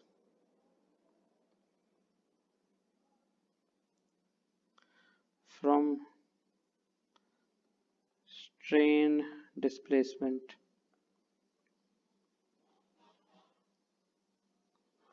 relations. Okay, so let's see how we can do that. So let's first start with the strain displacement relation. Sorry, Eij is equal to half of ui comma j plus uj comma I. Okay, and then we must perform a differentiation with respect to xk and xl. So what we have to do is dou 2eij dou xk dou xl. Okay, so this can be written as comma KL in the shorthand form which we write. Okay, now each of these two terms also has to be integrated. I comma j KL plus u j comma I KL. Okay, now with this one given relation, I can write EKL comma IJ is equal to half of UK comma LIJ plus UL comma KIJ. How can I do that? I'll just explain to you for the first time. You can interchange in this one. What do you interchange? Replace I with K and J with L, and it should still remain the same because I, J, K, L are all going from 1 to 3. So they are basically terms which can be interchanged among each other because they are nothing special. I mean, in the whole equation, if you replace I with K and J with L, you will get essentially the same equation. So this and this are actually the same set of equations. They are not different from each other. Okay, so let me give you a easier example. If you have Aij Bi, okay, what does this become? A1j B1 plus A2j B2 plus A3j B3.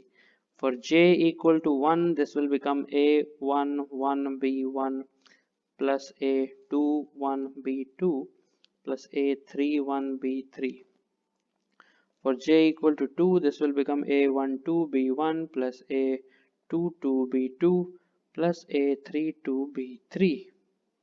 For j equal to 3, this will become A1 3 B1 plus A2 3 B2 plus A3 3 B3. Okay, now in this one, since I and j both go from both go from 1 to 3, I'm just interchanging I and j. So that would make it A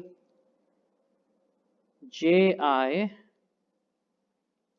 B J. Okay, just this has happened. Now I will just try to show that it means the exact same thing. So if I write in the expanded form, this would be A1I B1 plus A2I B2 plus A3I B3. Similarly, for I equal to 1, this would mean A11 B1 plus A21 B2 plus A31 B3. For I equal to 2, A12 B1 plus A22 B2 plus A32 B3. And I equal to 3, this would mean A13 B1 plus A23 B2 plus A33 B3. Now if you compare this and this, these are the same three sets of values. Okay, so what it means is that this and this will yield the exact same thing, and hence an interchange like this is allowed. Okay, if you are still in doubt, you should make that change over here as well. Write this as an expanded form and then write this as an expanded form, and you will see that you get the same thing. Okay, so I'll rub this out now so that we can proceed with where we had left.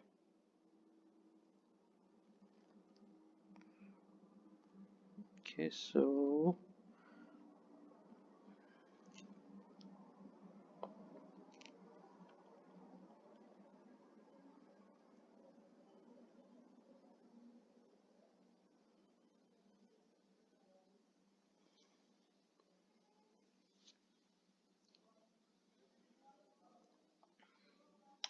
This is, I mean, the so-called second equation, which is just has come up by the interchange of subscript. Similarly, you will have EJL comma IK is equal to half of UJ comma LIK plus UL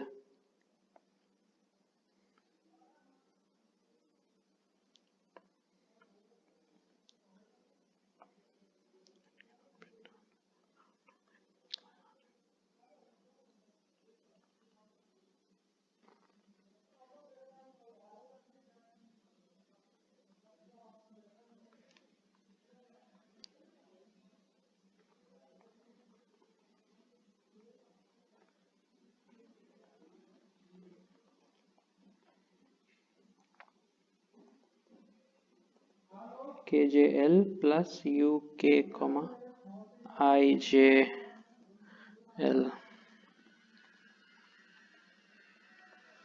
Okay, so let's see. This we have understood how this has come up.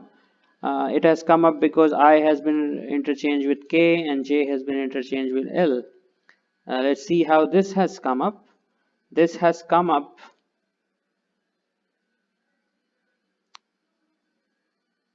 because K has been interchanged with J from 2 to 3. Let's see how 4 has come up. 4 has come up because in 1 K has been interchanged with J. Okay, so this is how these equations have all come up, and these are additional so-called relations. They don't add anything new. It's just that representation of this which we are working with now. Okay, now let's see. We say if the displacements of continuous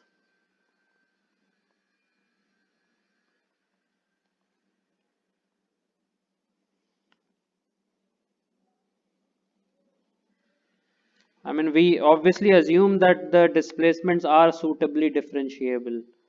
Okay, if the displacements are continuous, the order of differentiation on U will not matter. What I mean is this: if you have, say, dou 2U by dou X and dou Y, okay, this is the same as dou 2U by dou Y by dou X. The order of differentiation, whether you differentiate U first with respect to X, then with respect to Y, or whether you differentiate U with respect to first Y and then with respect to X, does not make any difference. Okay, and that's one point which we want to exploit now. So once we do this, once we know this, let's try to see that in action. Using these four relations which are written in front of you, we should be able to arrive at Eij comma Kl plus Ekl comma Ij minus Eik comma Jl minus Ejl comma Ik. Okay,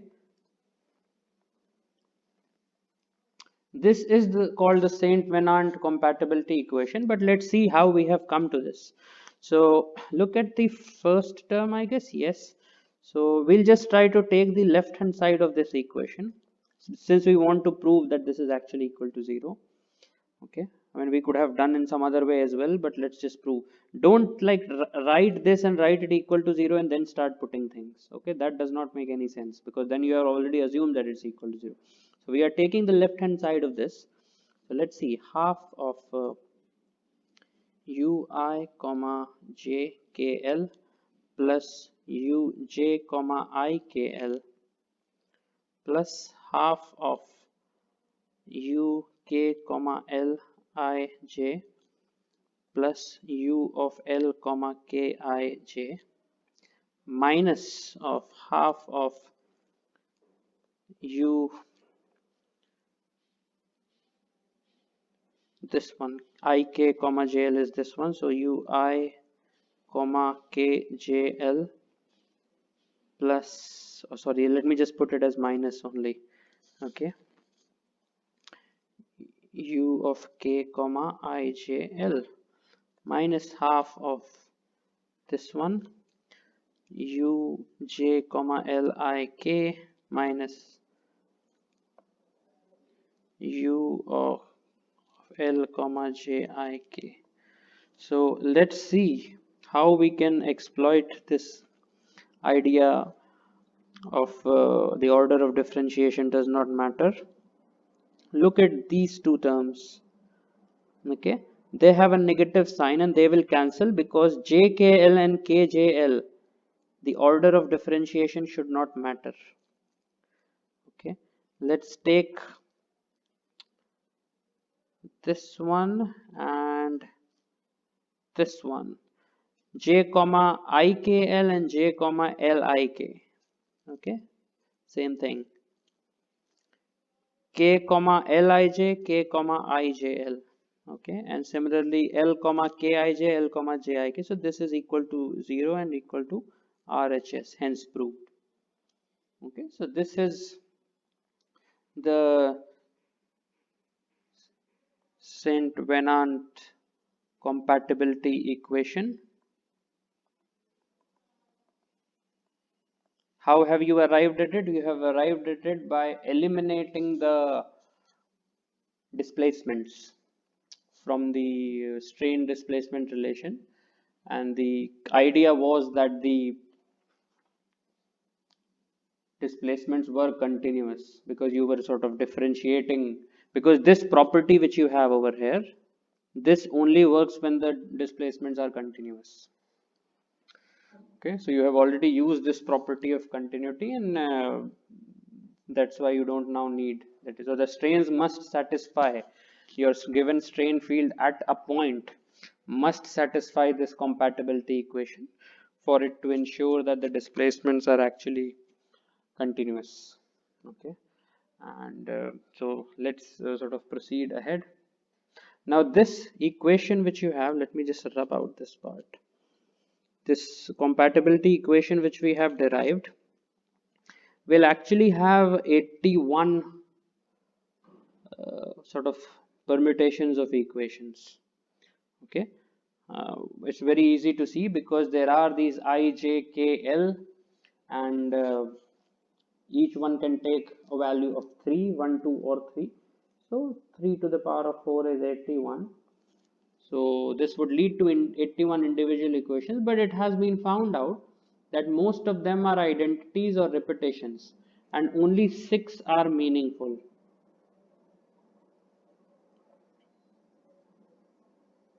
So this is something which you should believe right away. Okay, and you can always check it by writing all 81 equations, but let's just assume that I'm right in this one and you don't have to counter check this, and you want to find these 6 equations which are actually meaningful. So let me just write out for you once.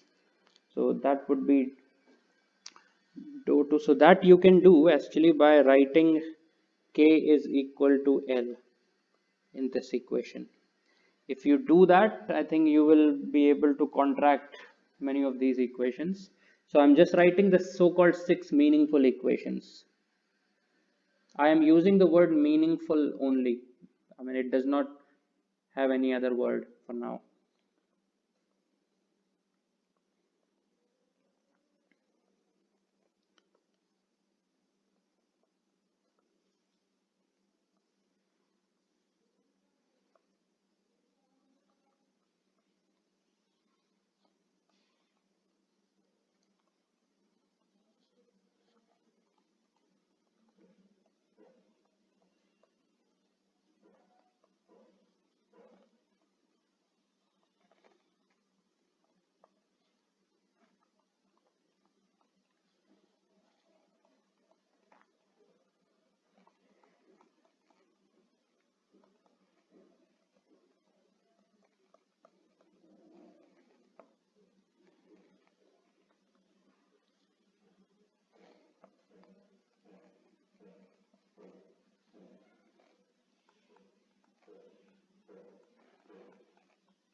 These are the three.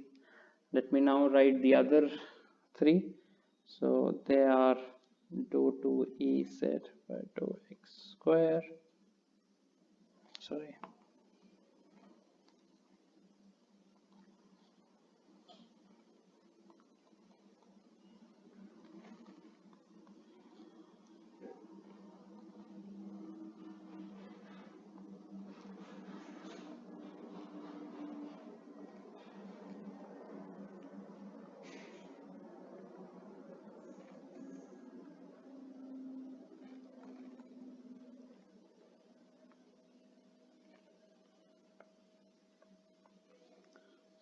The next one, also called the fifth one.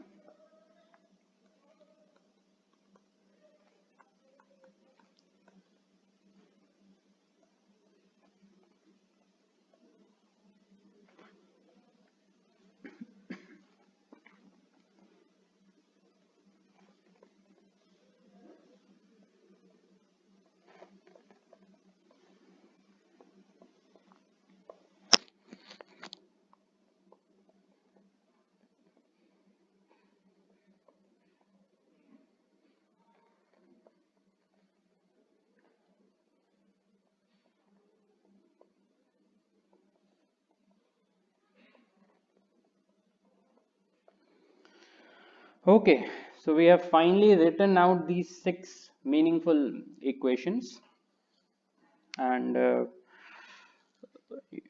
it may seem that it's all over now, and these are the 6 equations which the strain at any given point must satisfy in order for the compatibility to hold, or so-called the displacements to be continuous for an arbitrary specified strain field. But unfortunately, it's not so straightforward. Now, there are ways to show that these 6 equations which you have are not actually independent. Okay. So these 6 equations can actually be represented by some other set of equations. Okay, and that's what we would want to do now. So let me just put this out as a question.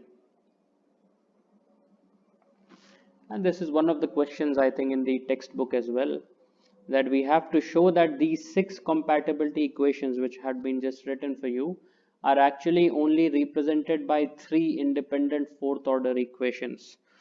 And what are those 3 independent fourth order equations?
Dou EYZ by dou x plus dou EZX by dou y. Okay. Now we have to show that these 6 independent, so-called the 6 equations are not all independent, and they can be written actually these 3 independent fourth order equations, and you can clearly see why it's a fourth order equation. This is a good time to revise what is the difference between a degree and the order of a differential equation. If you don't know, please pause it right away and find out and then come back. Okay, now you have to consider the first three of these equations, okay, these three equations, and perform this operation on this. So let me just call it, I'll just write out, and I'll just give you some hints how to do it. It is you who should actually be able to solve this. So if you have this as 1, this is 2, and this is 3, what you must do, and I'm just taking a hint from what I have. So the first one should be differentiated with respect to z square. Okay, then we must take a minus and then differentiate the second equation with respect to x square, and then add up, and the third one with respect to y square. Okay, this if you do, you would get this equation. Okay, please check this, and then you have to similarly find a way how we can achieve the other two independent equations. Okay. So this was the operation which was needed to arrive at the first of these independent equations. What would be the operation required to achieve the other two?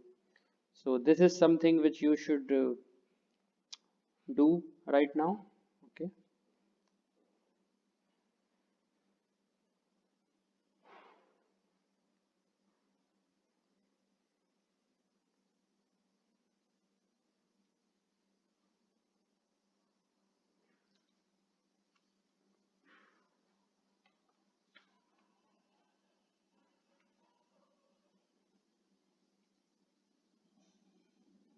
And there are also sort of, questions in your sort of textbook which prove that it was not actually independent. Okay, so you can just look up those questions and see how they are done.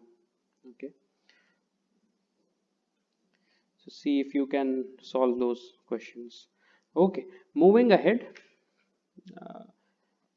we now want to come back to the other question. So what we have done is we have through the development of these compatibility equation relations, 81 to be more general, then we say, well, only 6 are meaningful, and then we say that, well, only 3 of them are actually independent, which are a fourth order differential equations.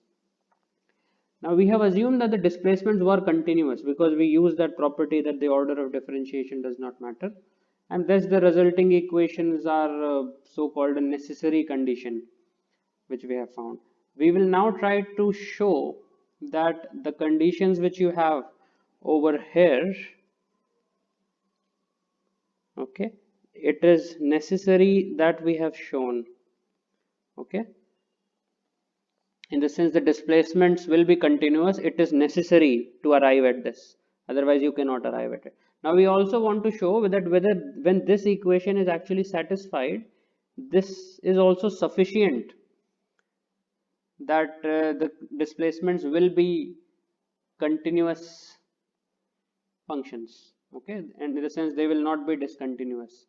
So necessary and sufficient are two separate things. So it can be necessary, but maybe there is some other criteria also required for it.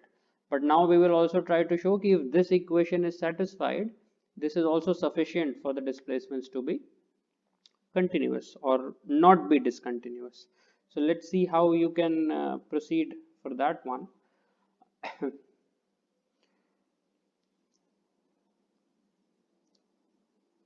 Consider in a solid there are two arbitrary points. One is P naught, the other is P. They are not neighboring points. That's the difference. Okay. Remember the last time we had P naught and P, they were neighboring points. Now we are not saying that. Okay. So there are two arbitrary points, P and P naught, in an elastic solid, and the origin can be placed at P naught as well. There's nothing wrong with that. And then C is this so-called path between them, which has been shown with this line. Now the displacements of the point P and P naught can be U naught, which is essentially ui not ei hat, and the displacements of P is up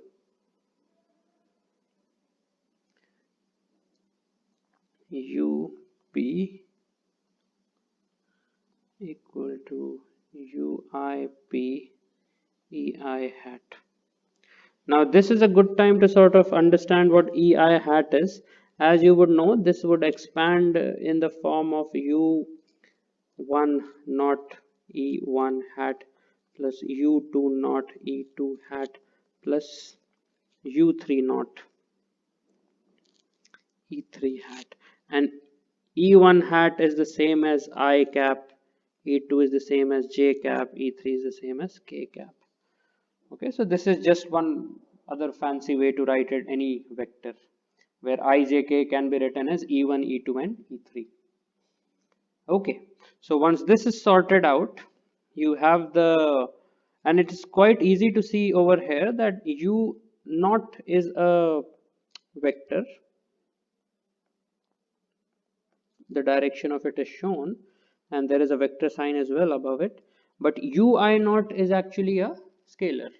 So u1 naught, u2 naught, u3 naught is a scalar, up is a vector, but u1p, u2p and u3p are scalar quantities. Okay, just like with any vector.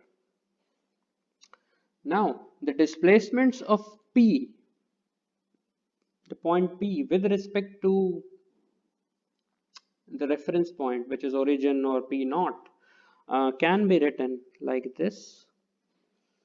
Sorry, it can be written as u I P is equal to u I O plus this loop integral, line integral over dui. Okay, so this is something which you can do for any path. I mean, it is definitely not in the close neighborhood. Otherwise, you already know what this path can be approximated as. Now, this particular term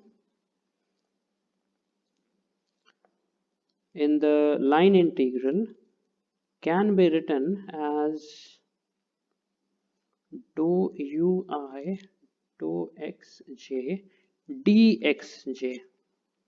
Okay, so this is the so-called total derivative. So total derivative dui is equal to dui dou x1 dx1 dou ui dou x2 dx2 plus dou ui dou x3 dx3. So this is the concept of a total derivative. You basically consider its contribution from all the three directions, and that's how you are able to arrive at this. And so this shorthand notation is actually this three terms, summation of these three terms. Okay, and C, as you know, is any continuous curve which connects point P naught and P. Now we want to recall the definition of deformation gradient. So ui of P, the ith component of P, ui of no plus C. Now d dou ui dou xj is actually ui comma j. So this term is actually ui comma j, and this is, if you recall, is the displacement gradient tensor, and this was written as a summation of symmetric and anti-symmetric part, and dxj is written as it was.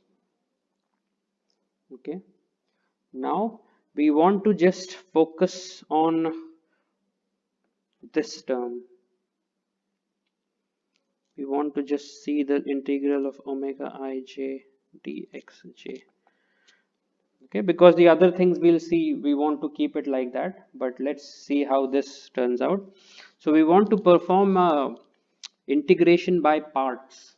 Okay, and let's see how we can do this. So this would be omega ij P xjp minus C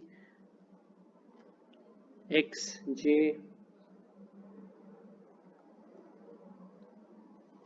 omega ij comma k dxk. Okay, so basically this omega ij has been differentiated like this, and dxj has been integrated in both the cases. So that's how we are able to write this. And omega ijp is the rotation tensor at point P. So that's obvious. Okay. Since P naught was the origin, once you follow this line integral, you will only arrive at the point P. So that's how this is turning out to be at the point P. Okay, let me just rub this out. Xj. Okay. Now let's put it back and see how this goes. So omega ij comma k is equal to half of, so dou by dou xk, half of what was omega ij? It was ui comma j minus uj comma I.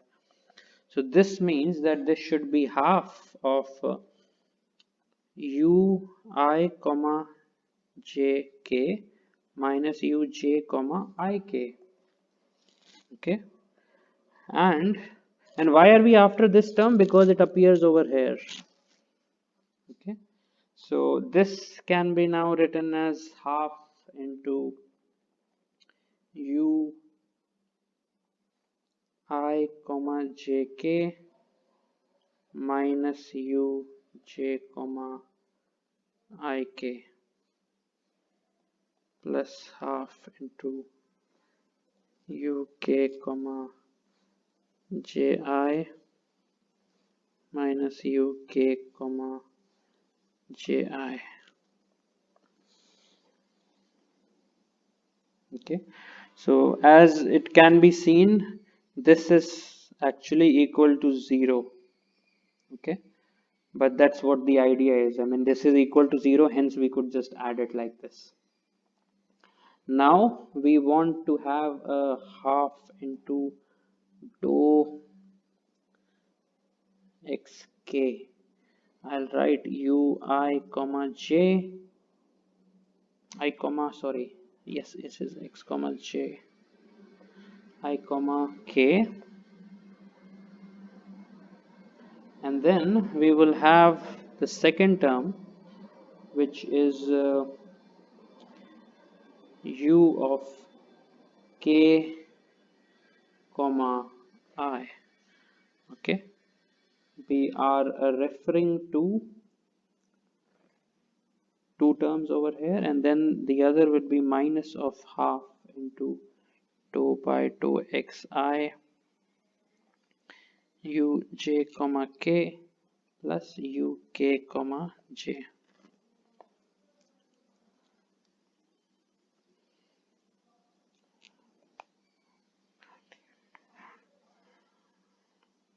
Sorry.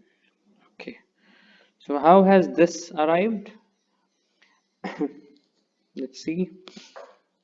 So okay, so I think in this particular term we have taken this one and this one, and then for the negative one we have taken the other two terms. So very carefully and sort of conveniently we are doing all these operations so that we can write it in this form.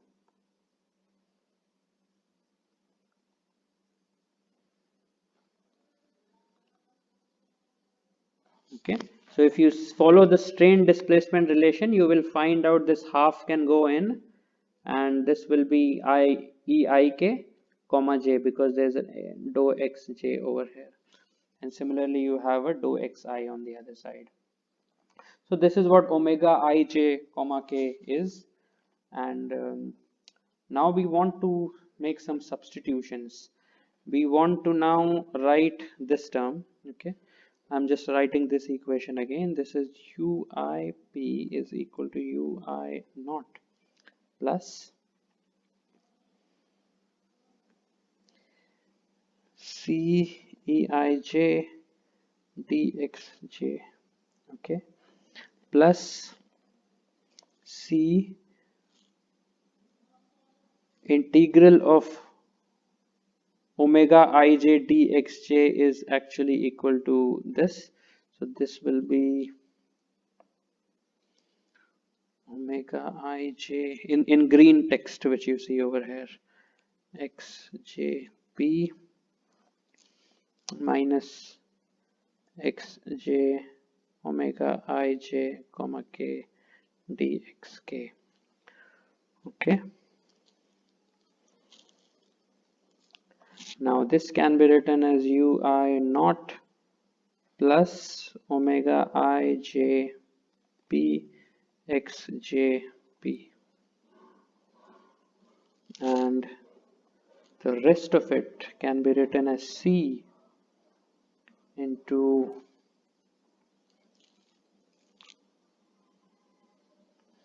let me see how we can write it in an easier way. So this would be EIK dxk minus xj omega ij comma k dxk. Now you can clearly see I have again played with the index over here. So Eij dxj is the same as Eik dxk, okay, because all of them go from 1 to 3. So what this would mean and what this would mean is exactly the same. The reason I am doing it is because there is a dxk over here. So I can take things common very easily. And that's what I intend to do now. So UIP is equal to UI naught plus omega ijp xjp plus cuik dxk, where uik is equal to eik minus xj omega ij comma k, and omega ij comma k is equal to this. So that would be equal to e I k comma j minus e j k comma I. Okay, so this is what we have arrived now. The displacements of a displacement of p with respect to the displacement at origin, or p naught, is this. Now this is the idea. If the displacements are continuous and single valued, then the line integral in this equation over here must be independent of the path. So it has to be a so-called exact differential. Okay, it should not depend on the path, but it should only depend on the endpoints, which is between 0 and this point P. Okay, so because only in that situation the value of the integral will depend on the endpoints only, and it's an exact differentiation, and that ensures that the displacements are continuous and single valued. Okay, now I'm stating something without proof over here, so you should write out that it is without proof, just because it somewhat lies outside the scope of this particular course, but I'm sure if you put your heart into it, you will be able to find out. So I'll take one of the statements from the authors of your textbook, that if you invoke Stokes' law,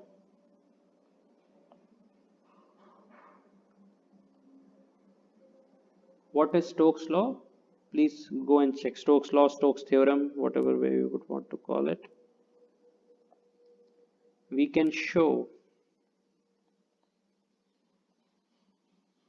that if the region is simply connected, we will see what simply connected is in a few minutes. A necessary and sufficient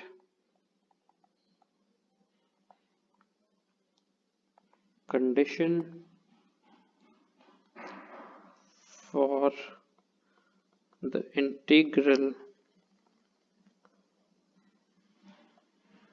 to be path independent is ui k comma l is equal to ui l comma k. This, as I've said, is proof outside the scope of this course.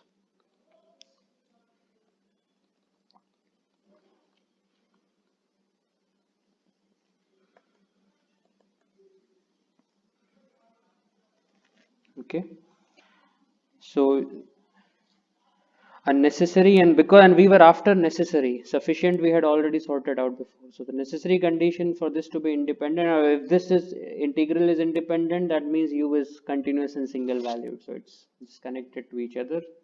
Now using this result, we want to write ui k comma l. So this would make it, you see over here, this would make it ei k comma l minus delta jl ei k comma j minus ej k comma I minus xj ei k comma jl minus ej comma il. Okay, so I've just written the LHS of this, which is ui k comma l, I k comma l. Okay, and how have I done that? Let me just show it to you once. So I k comma l is essentially dou ui k by dou xl. Okay, and that would mean that dou xl is eik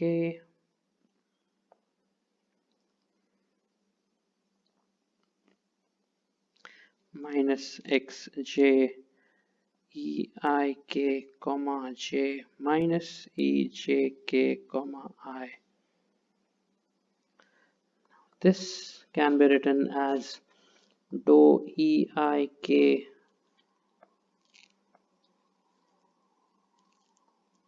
dou xl minus, we'll use the chain rule of differentiation. So first we'll differentiate this and leave out what is there in the bracket, and in the second time we'll leave out this xj and differentiate what is there in the bracket. So that would be dou eik comma j dou xl minus e dou by dou xl jk comma I. Okay, and this can be written as eik comma l minus, now this particular term which you have over here, see this over here, dxj by dou xl. For j equal to 1, l equal to 1, this is dou x1 which is equal to 1. For j equal to 1, l is equal to 2, this will be dou x1 dou x2 which is equal to 0, because x1 x2 remember is like x, y and z. So if you partially differentiate x with respect to y, you will get a 0. Okay, and similarly if you have j equal to 1 and l is equal to, sorry, j equal to 3 and l equal to 3, you will have dou x3 by dou x3 equal to 1.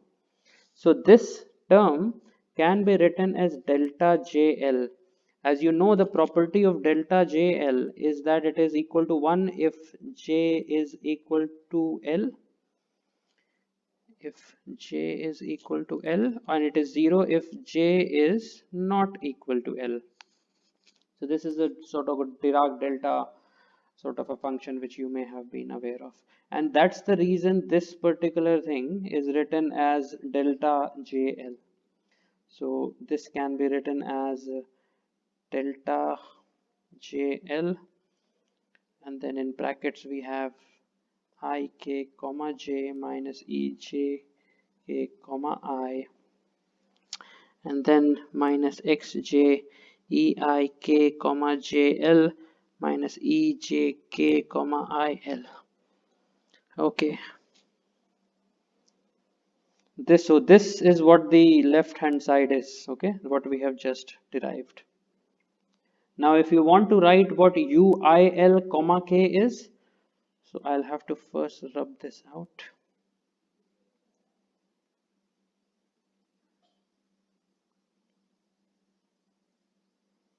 That's easy, because all you have to do is just replace k and l in the expression of u ik. So let me just show it to you how that happens.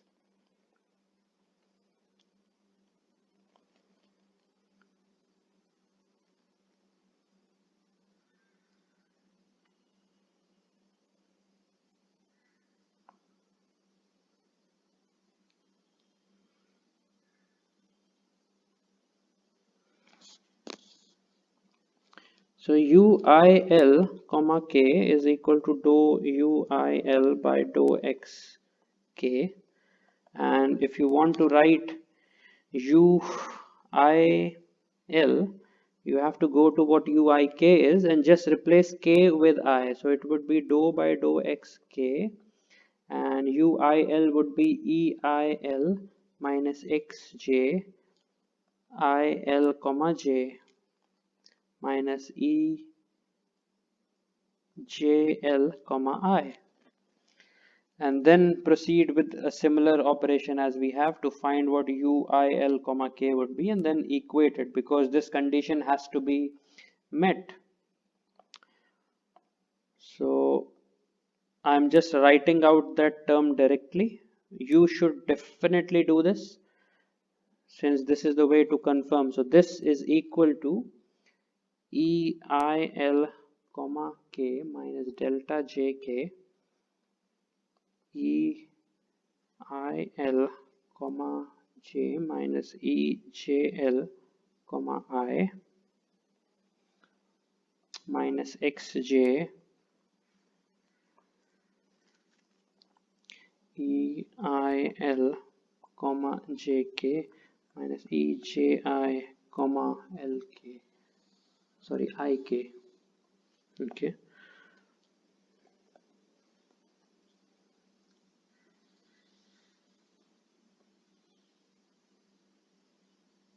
okay, now this should reduce to xj eik comma jl minus ejk comma il minus eil comma jk plus ejl comma ik. So this is jl, I'm sorry. Okay, so this should reduce to this. Let's see how. That's always the first thing. So xj eik comma jl, so this is the first term, that's no problem. jk comma il is also there. Now how can we write this as, oh, I'm sorry, this should be a minus, and this should be a minus term. There is some, I think we should check it once. eik comma l. So let's see the terms one by one. For this particular term to be non-zero, j will have to be equal to l, and that would mean that this would be eik comma l minus elk comma I. Similarly, For this to be non-zero, J will have to be equal to K.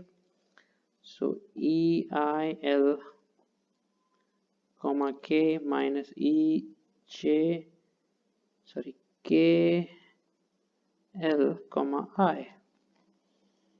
Okay.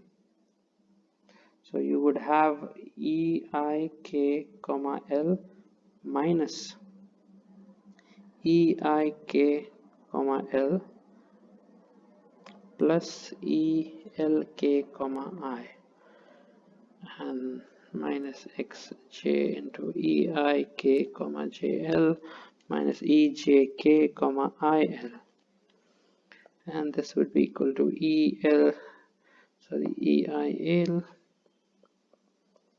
K minus EIL comma K minus, this will be minus and this will be plus. Okay, and then you have a minus of EIL comma K plus EKL comma I minus XJ EIL comma JK JL comma IK. Okay, so it seems some of these things definitely get cancelled. Okay, again ELK comma I and EKL comma I, it's the same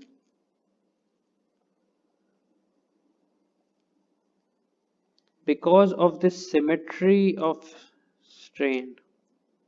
Okay, not due to some other reason. Okay, so just due to symmetry of strain, these two terms are zero. Now since the minus terms are on both sides, so let's just sort of drop the minus terms and write it as xj eik comma jl minus ejk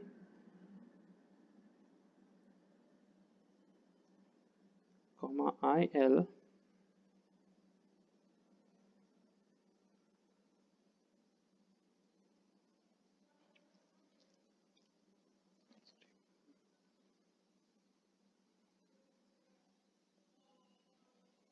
okay, and this is equal to, or let's put it this way, a plus sign, plus xjel comma j il comma jk minus ejl minus comma ik. This implies xj is equal to eik comma jl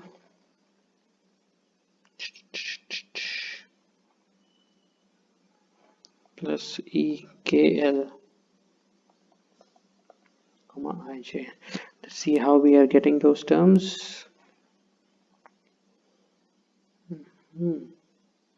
This is equal to 0.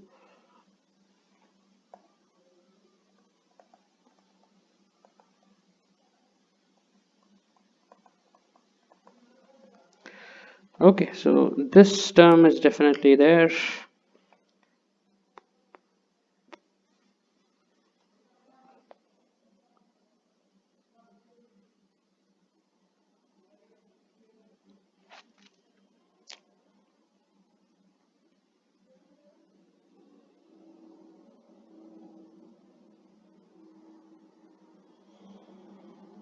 I think rather than doing a J versus L, J is equal to L, you could have replaced L with J wherever it was possible.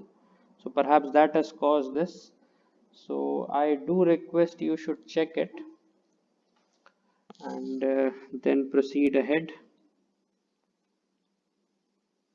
I think I have made some mistake somewhere, but it should be easy enough for you to catch.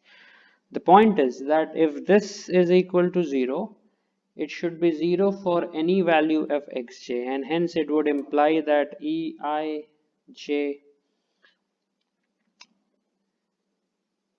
comma kl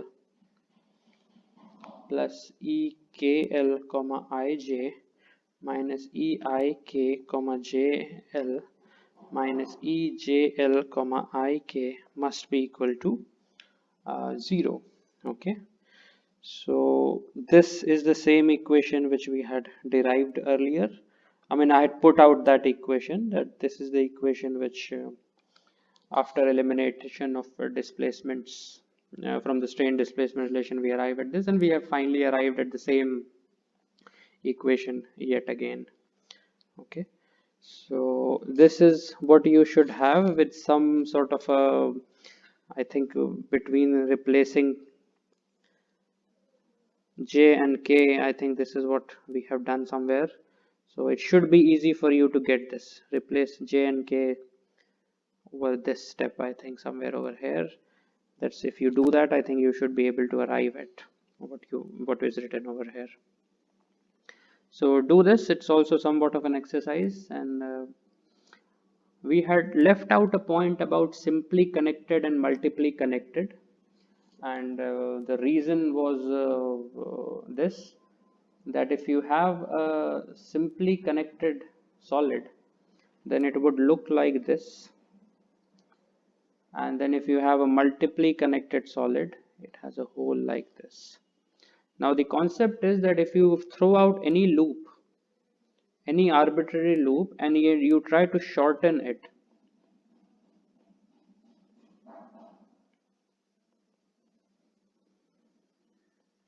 okay, it will still lie inside solid. However, now there's a hole over here.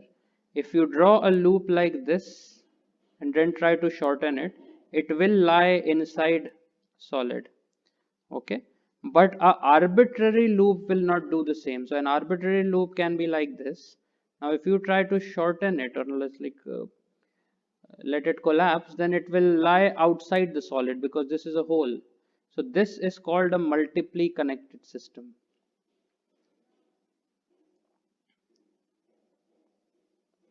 And this is clearly a simply connected. So this definition which we have just utilized over here is valid only for a